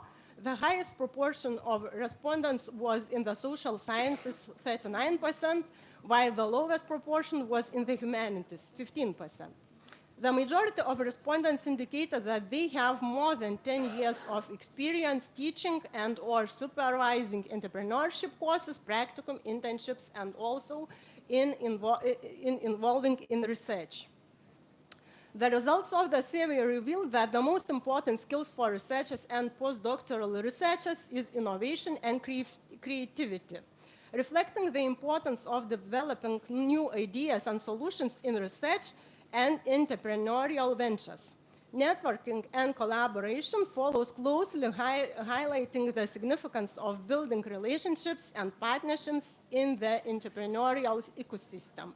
Business planning and leadership and team management indicate recognition of the need for structured planning and effective team dynamics in entrepreneurial settings. Skills related to attracting external funds and venture capital and financial management are also prioritized, emphasizing the importance of financial acumen in launching and sustaining entrepreneurial initiatives.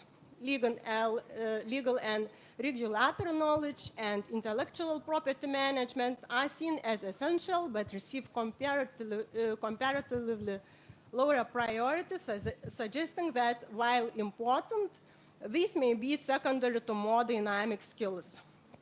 Skills such as risk management, marketing and sales, and others appear to be a lesser concern, which may indicate that respondents feel more equipped in these areas or believe that they can be learned through experience.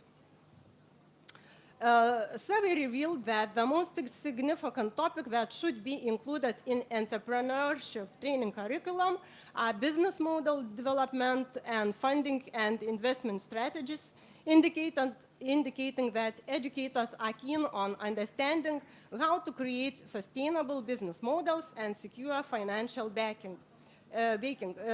Market analysis and customer validation is also significant, reflecting the need for a deep understanding of market dynamics and customer needs.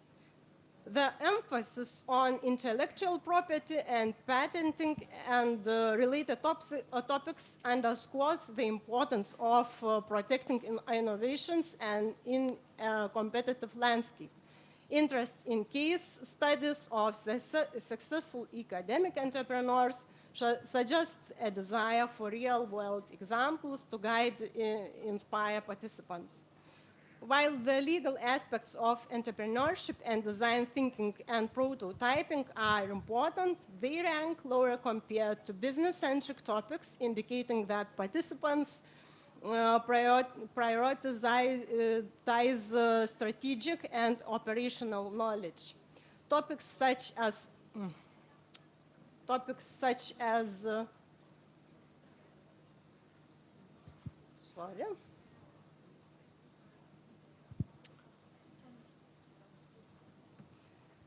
okay, I will continue. Topics such as social entrepreneurship and entrepreneurial mindset and resilience indicate an interest in understanding the broader impact of entrepreneurship beyond profit, emphasizing the importance of sustainable and responsible business practices. And now let's move to the survey of entrepreneurs. A total number of respondents that participated in the survey is 359 respondents representing various European countries. The largest group of respondents came from Romania, followed by Czech Republic. Other countries with a notable number of respondents include Italy, Spain, and Lithuania, and countries with the lowest participation include Sweden, Germany, and France.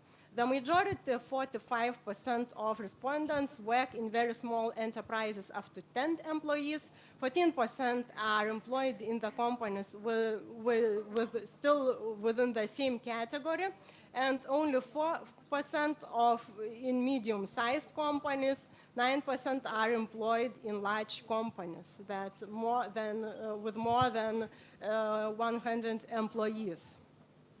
The slide presents survey responses which competences respondents believe are important for their improvement. These competences reflect areas where individuals feel they need further training and development to enhance their entrepreneurial skills.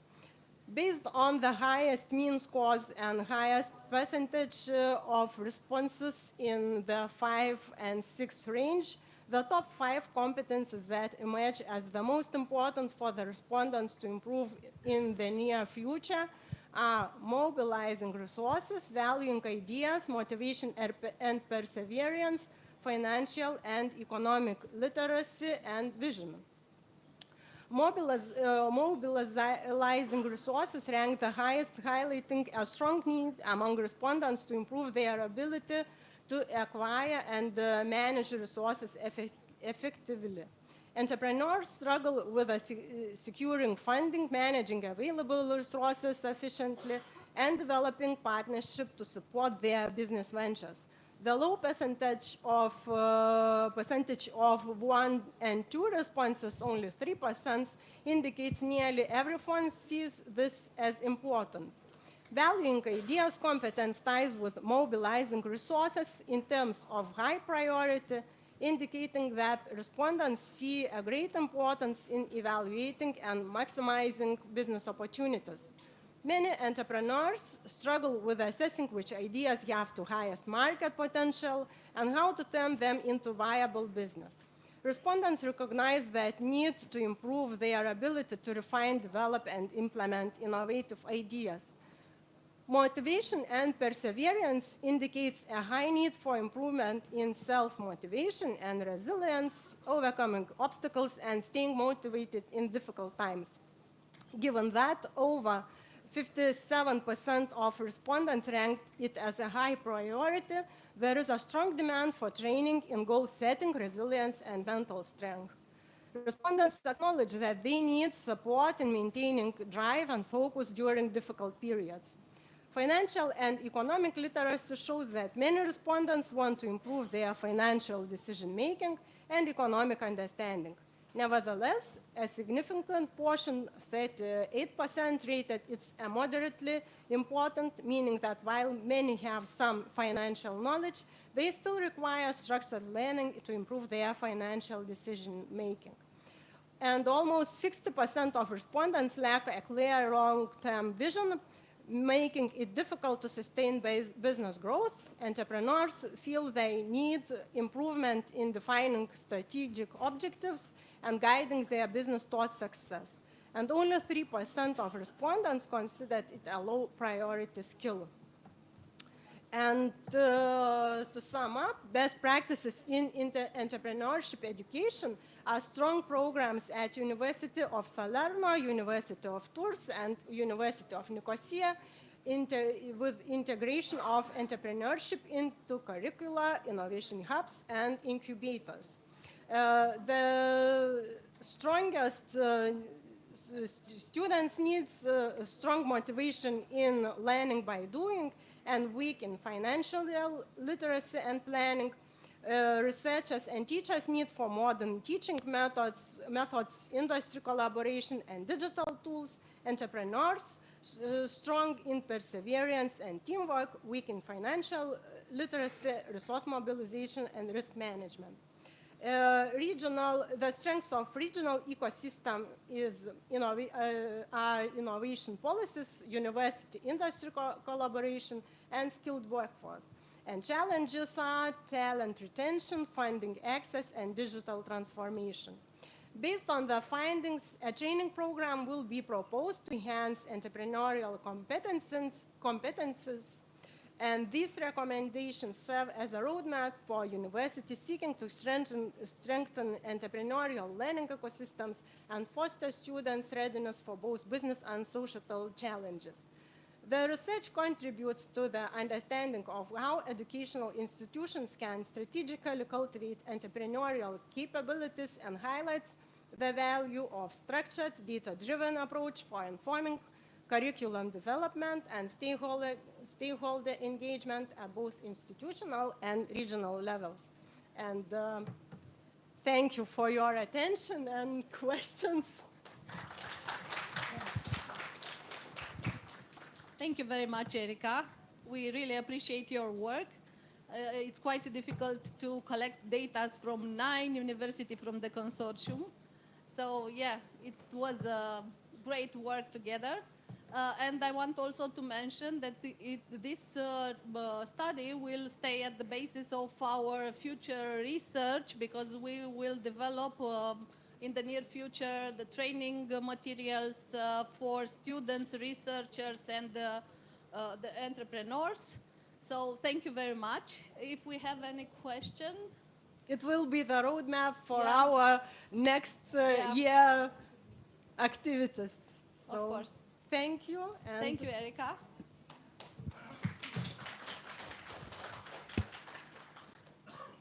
And I have the pleasure now to introduce the last but not the least, yes, Professor Marco Valeri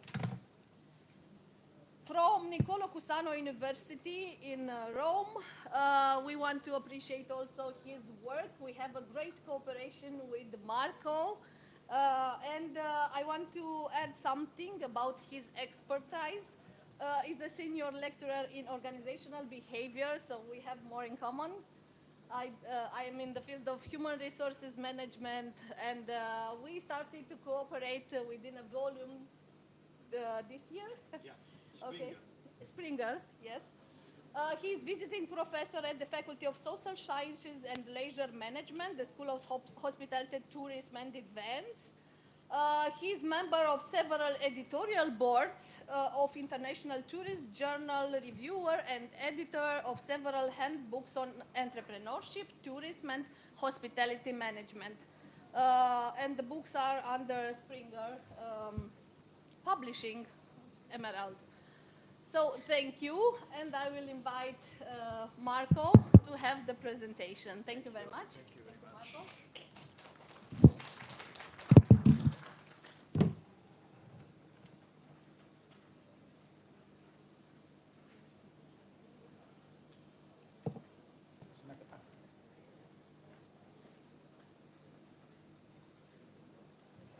I don't know.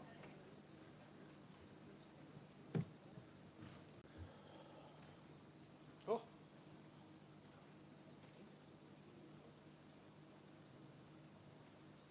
Yeah. So thank you very much. Thank you very much for this important invite. It's not for me the first time that I visit Romania and Stefan Mare University. As for me, it's a big pleasure to attend this important conference on entrepreneurship. My name is Marco Valeri. I'm associate professor in organizational behavior and knowledge management in Rome, in a private university in Rome. But I acquired several positions in other international universities, not only in Italy, but in other international countries like France, Slovakia, Poland, Greece, and other international countries. And I acquired several positions in editorial board of international journal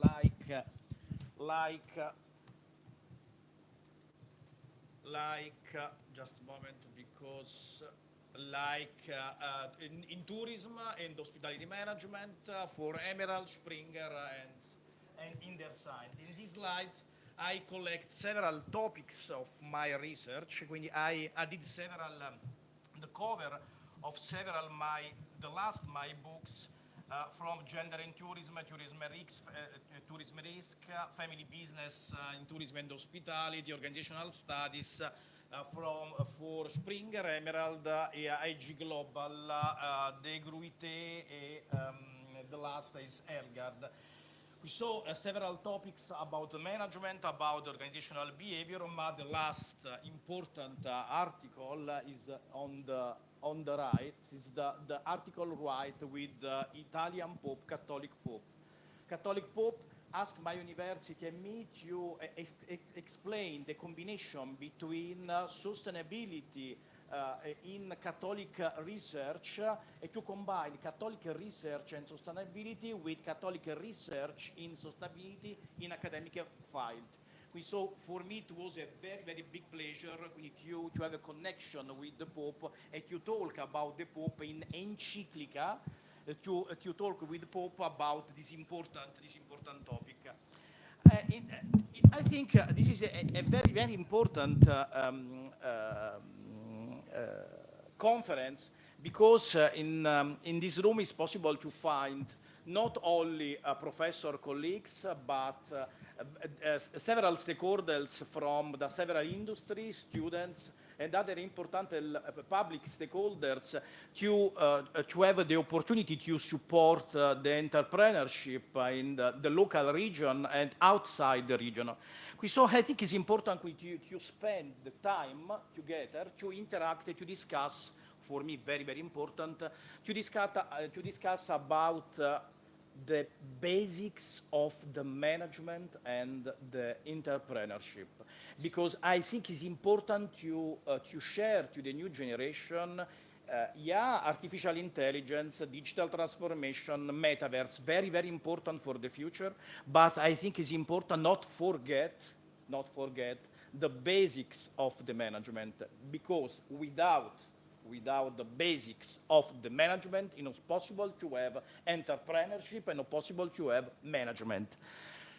I want you to explore, to focus my lecture about three important aspects: strategy, the second, knowledge management, and three, the management of conflicts between the organization. When we start my classes in strategy, I usually to explain to my students and the Italian community of entrepreneurs, I usually start to explain this important matrix. I usually explain the relation between company and environment. This relationship between company and environment is called relationship of adaptation. Relation of adaptation depends by two important factors: strategic orientation control and determinism. Determinism measure are two independent factors, but each factor influence each other. The determinism measure the level of the intensity of the influence of the environment to the companies. In strategic orientation control, to measure the intensity of competitive ability, the company to influence the environment. And interact two factors, determinism and strategic orientation control, is possible when you have this important matrix, the matrix of adaptation. It's possible when you explore, to see, to read this matrix, to understand the life cycle of the companies. For example, the first stage, adjustment, is a stage that depends by high determinism and low strategic orientation control. You can find the companies operating, for example, in the first year. And in the first year, the company not possible to influence the prices, but the companies go up, the prices decided by the market. The second, differentiation, high determinism and high strategic orientation control. The company passed the fourth year of life, and in this period, in this stage, the company acquired several abilities to control the market, to control the prices, and to control the competitions with other international winning companies, up to arrive at control and monopoly. This matter is very, very important because it's an easy instrument, an easy model to explain to my students the strategies that the new entrepreneur, the entrepreneurs or the manager need to acquire, need to invest to improve the core business and to improve the ability of competitiveness of of international organizations. How is possible to acquire, to improve the competitiveness of an international organization, to work and to focus, to explore strategic orientation control and determinism. If you increase the strategic orientation control, the company is possible, for the company when it's possible when to acquire new products, to compete a lot, and to have a new opportunity to have a relationship in the market, in the general and in task environment. Second important aspect, knowledge management. Knowledge management is a very, very important within the organization, international organization, but knowledge management is different than HR management, because HR management is the function, the line function within organizational structure to allocate, usually allocate the people, the resources within one function than the other function. I don't know, production function, then investment function, or HR function. Knowledge management is another thing. Knowledge management means manage the knowledge. Manage the knowledge to acquire new idea, new business, and to arrive to product and new products and new services. So when I usually to explain knowledge management to my students and the community of Italian entrepreneurs, I usually explain these important models, Nonaka models and Sench. Nonaka explain within this model, explain the way it's possible to share the new knowledges within the organizations and focus on 4 stages: combination, externalization, socialization, and internalization. According to Nonaka, if the company create a community of base, a context where the people is possible to share new knowledge, to talk, to express several opinions, according Nonaka and Takeuchi, it's possible to create new knowledge, to improve the knowledge, and to arrive to product, new services, and to acquire the competitive advantage for the company and for international country. Sench, the 5th disciplines. Sench, the Sench theories is focused on the entrepreneur. According to Sench, the future of the company is to be a learning organization and explore 5 aspects, 5 stages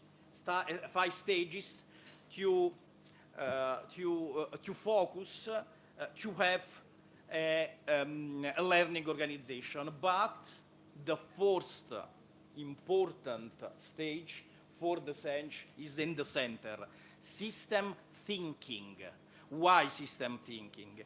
Because if the company, if the entrepreneur, the manager, able to see, to have a system thinking mind, it's possible to understand, to explore, and to improve the relationship between the organization, between part within function and the other function. If the manager or entrepreneur able to explore, to focus, to invest in the relation, this is a very, very important for the future and for the survival of the company. The last aspect,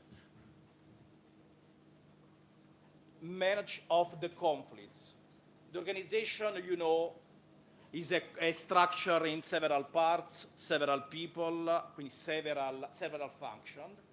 But it's possible to find several conflicts within the organization, the conflicts within the function line, then conflicts within staff lines.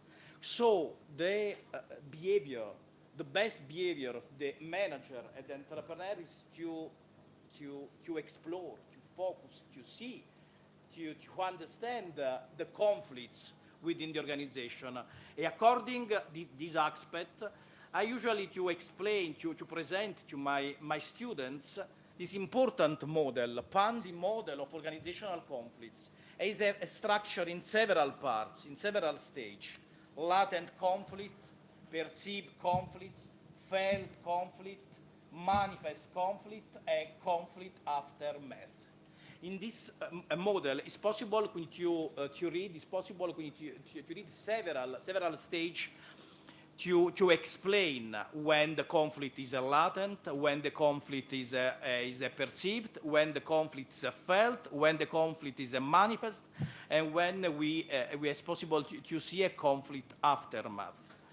The way, the responsibility of the manager, the responsibility of the entrepreneur is to solve the conflicts, because the conflicts in general are not positive for the competitiveness of the organization, and are not bad, and not a bad for the relationship between the parts within the organization. And so, in conclusion, it's very important to see the future and to understand the new level, the new factor to support the entrepreneur and to support the competitive advantage of international organization like metaverse, digital transformation, because I think digital transformation, metaverse, emotional intelligence will be very, very important to help us to improve the quality of life, the quality of economics, the quality of organizational structure, but I think it's important not forget the basic of the management. Without the basic of the management, it's not possible to have entrepreneurs, not possible to acquire competitive advantage, and not possible to have a perfect organization. Thank you very much.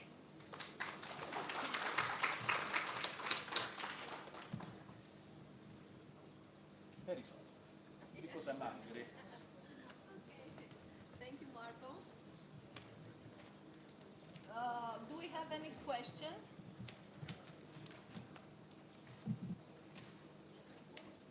Can I address one question? My question? Yes, for you? For me? Yes. Well, do we have time for a question or not? Oh my God. It's my colleague. It's my colleague from Nicosia.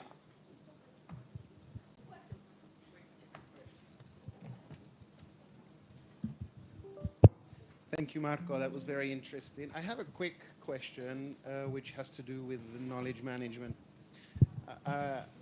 I'm assuming a lot of entrepreneurship, a lot of ideas in innovation are hidden within the tacit knowledge of younger employees in many organizations. How can we get that out? How can we turn that into more explicit, applicable knowledge? It's a general question, I know, but I think it's important. I think it's a very important your question, because we will work in the new context, and in the future we will work with the new generation. I think it's important that the basic of the management are the same, but we must to change the way and to change the channel of communication. For example, I come back 2 days ago from Mare with my students, and during the trip I talked a lot with my students. And for me, for example, Facebook is an important social network. And the students replied me, no, because Facebook is old. Today the students talk and interact with other social media like Instagram or Threads or other social media. So our task will be in the future to, if you want to interact with the new generation, it's to attract the new words, the new way of things, the new way of mind of the young generation, to attract new ideas, new way to manage, I don't know, the contingencies. And I think our task will be to explore the new channel communication, a young channel communication. But the basic of the management will be the same, today and in the future.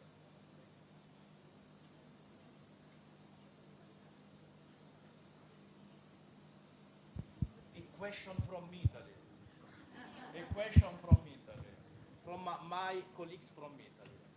Because I talk about the system thinking in Italy. System thinking is very, very important because the students, the people to study management,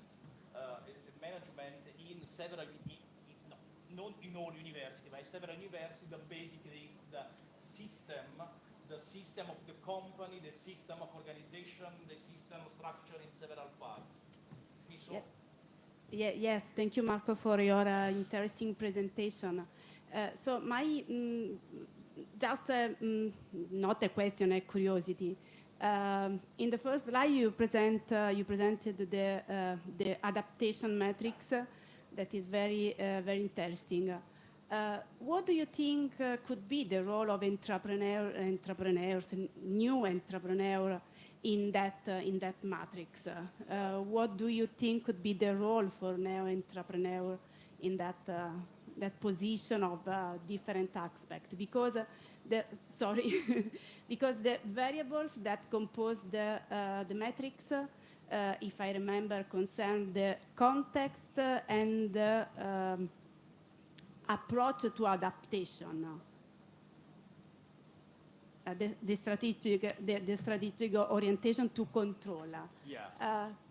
Do you think could be the role of NEO entrepreneurship and young entrepreneur in that matrix? The aim of the entrepreneur will be to arrive to increase the strategic orientation of control, to arrive from low stage to arrive in the high stage, because in this way it's possible to check the market and it's possible to influence the prices in the market.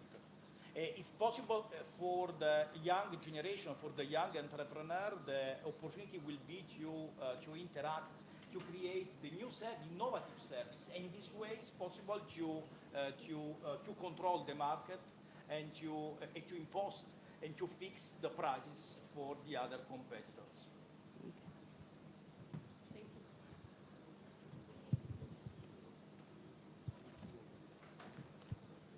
So much.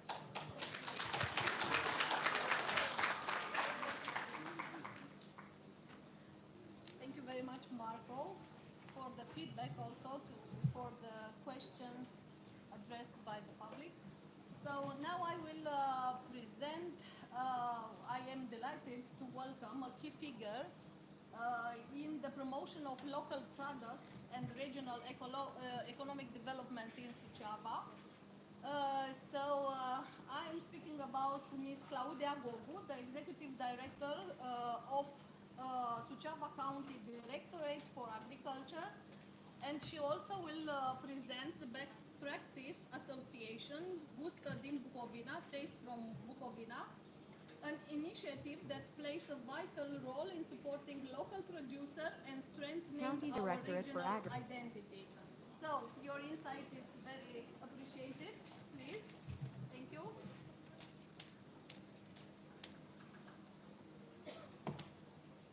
Ok. Bună ziua! Eu vă mulțumesc frumos dacă o să mă ajutați un pic cu traducerea. Engleza mea nu este excelentă și am preferat așa un filmuleț de prezentare, cu scuzele de rigoare că vă pun la treabă. Vă mulțumesc frumos pentru invitație. Thank you very much for your invitation. Noi suntem o instituție publică. We are a public institution cu atribuții de implementare a politicilor agricole în teritoriu, o instituție în subordinea Ministerului Agriculturii. We are implementing agricultural policies in the territory under the Ministry of Agriculture. Și deși atribuțiile noastre sunt la nivel de consiliere, orientare, even our attribution are at the level of counseling, orientation. Am încercat să trecem la nivelul superior în ideea. We try to get to the next level. În ideea în care am trecut de la teorie la practică. In the sense we reached from the theory to practice. Și practic am devenit un mic hub de dezvoltare a business-urilor în domeniul agroalimentar. And we became a agricultural hub that supports development of the businesses in this field. Yes. Concret, de aproape 4 ani, în septembrie vor fi 4 ani. For almost 4 years, in September will be 4 years. Derulăm un proiect care se numește We are implementing a project called Gustă din Bucovina. Gustă din Bucovina, Taste from Bucovina. Inițial s-a numit Piața Volantă din drag de Bucovina. It has an initial name which represent the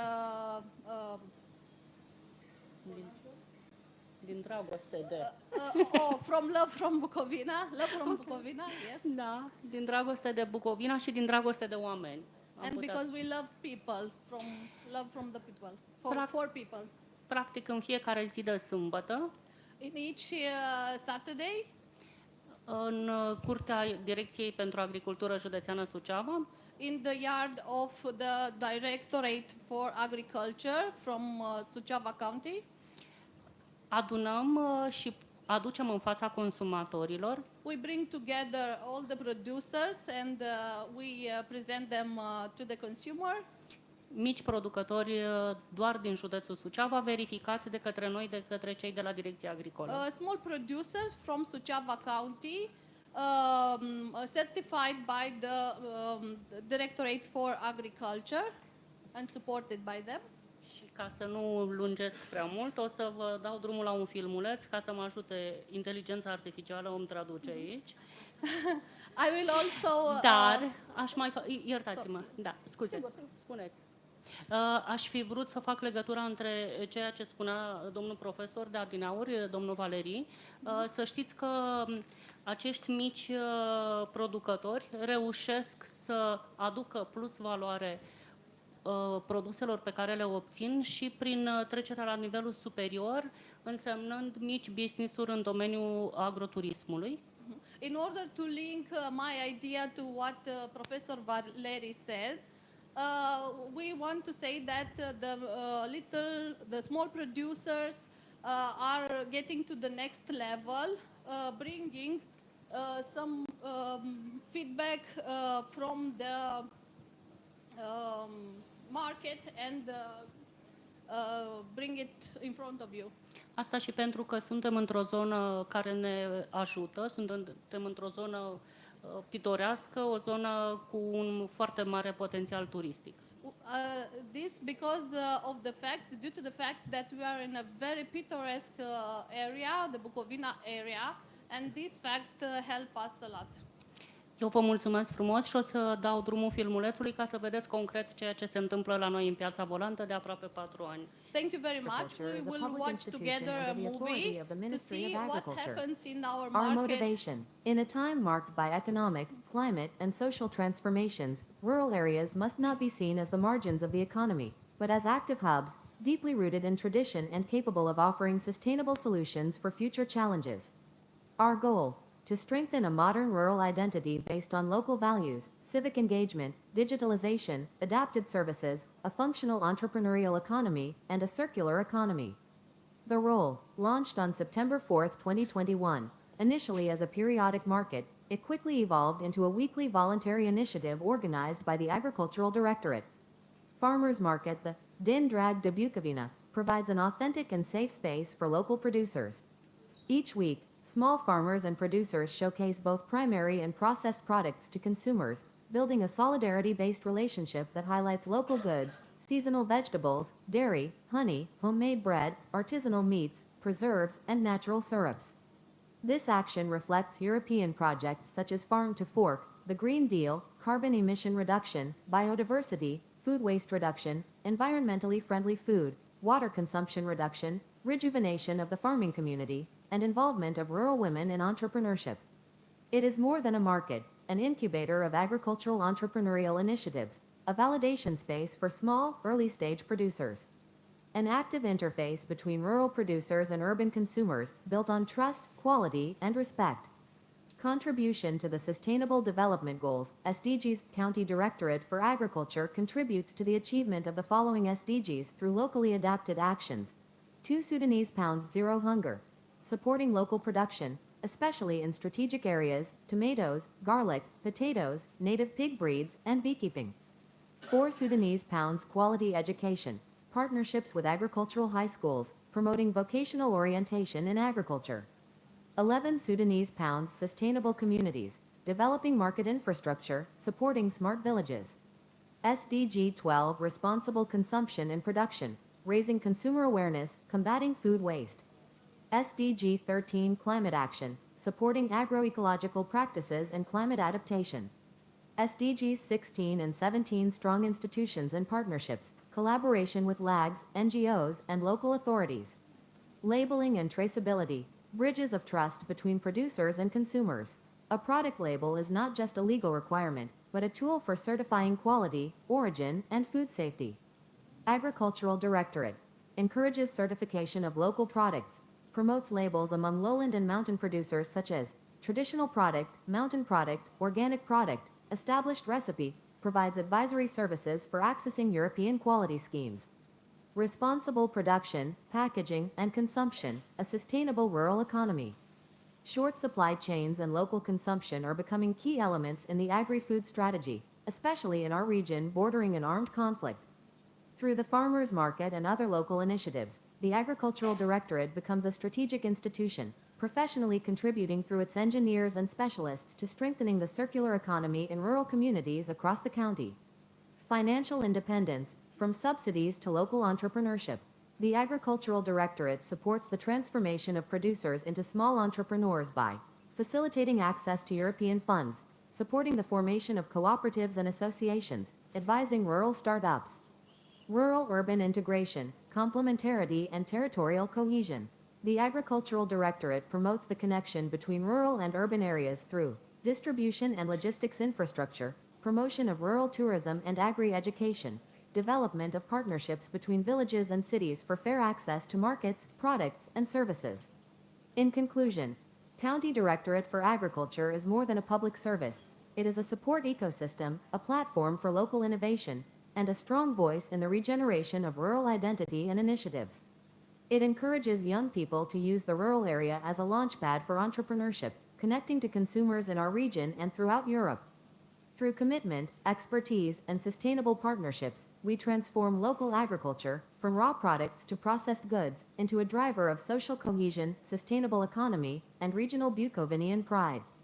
Thank you for your trust, and we invite you, every Saturday, to the Farmers Market, Din Drag de Bukovina, the place where fresh local products become a certainty for consumers in Suceava County.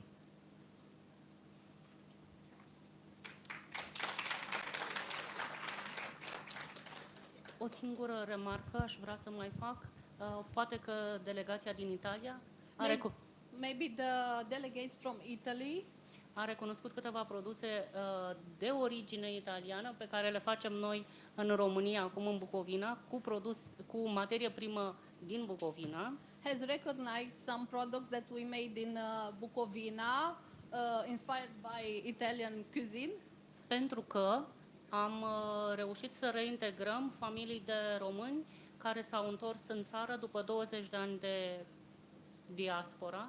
Because we had the occasion to reintegrate some Romanian families who came back from Italy or abroad. O să aveți șansa să mâncați porcheta și de Bucovina și We will have mozzarella. the chance to taste mozzarella and colchetta de Bucovina. Pentru că, practic, aproximativ 70% din micii noștri producători sunt întorși din diaspora. Because almost 70% of small producers are returning from abroad. Eu vă mulțumesc frumos și dacă aveți întrebări. Thank you very much. If you have questions for our colleague.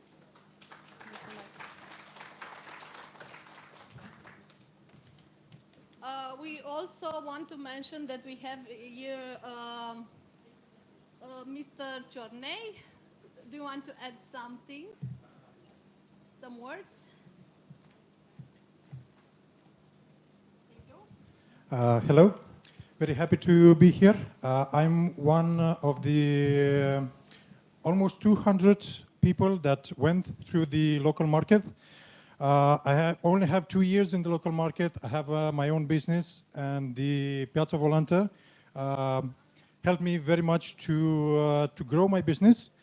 And besides this, I would like to invite you all to see our stands outside.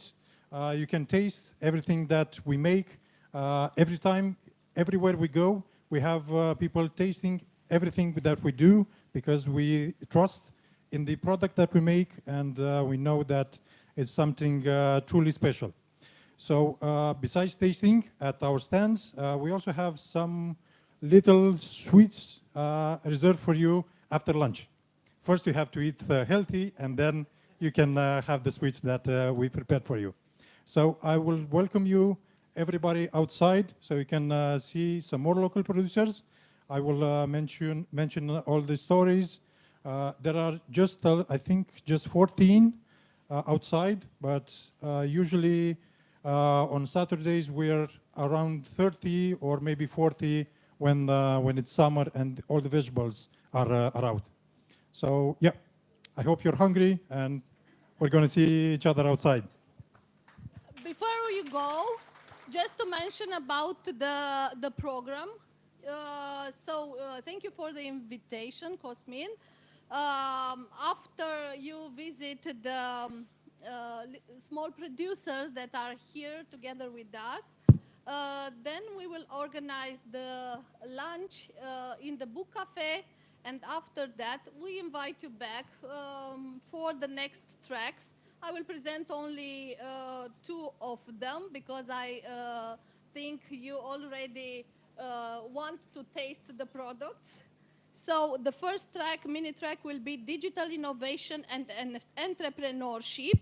And we will have as moderators Ms. Sula Luca from University of Nicosia, Cyprus, and Mr. Nicolas Nicoli, Professor Nicolas Nicoli from University of Nicosia also. And the second track, mini track, will be the student entrepreneurship and entrepreneurial ecosystems, moderated by Rosangela Feola and Chiara Crudele from University of Salerno, Italy. And if you have the pleasure, after the presentation of the mini tracks, we invite you to join us for dinner at Bucovina Hotel. So have a great day, and see you back for the next tracks, mini tracks. Thank you very much.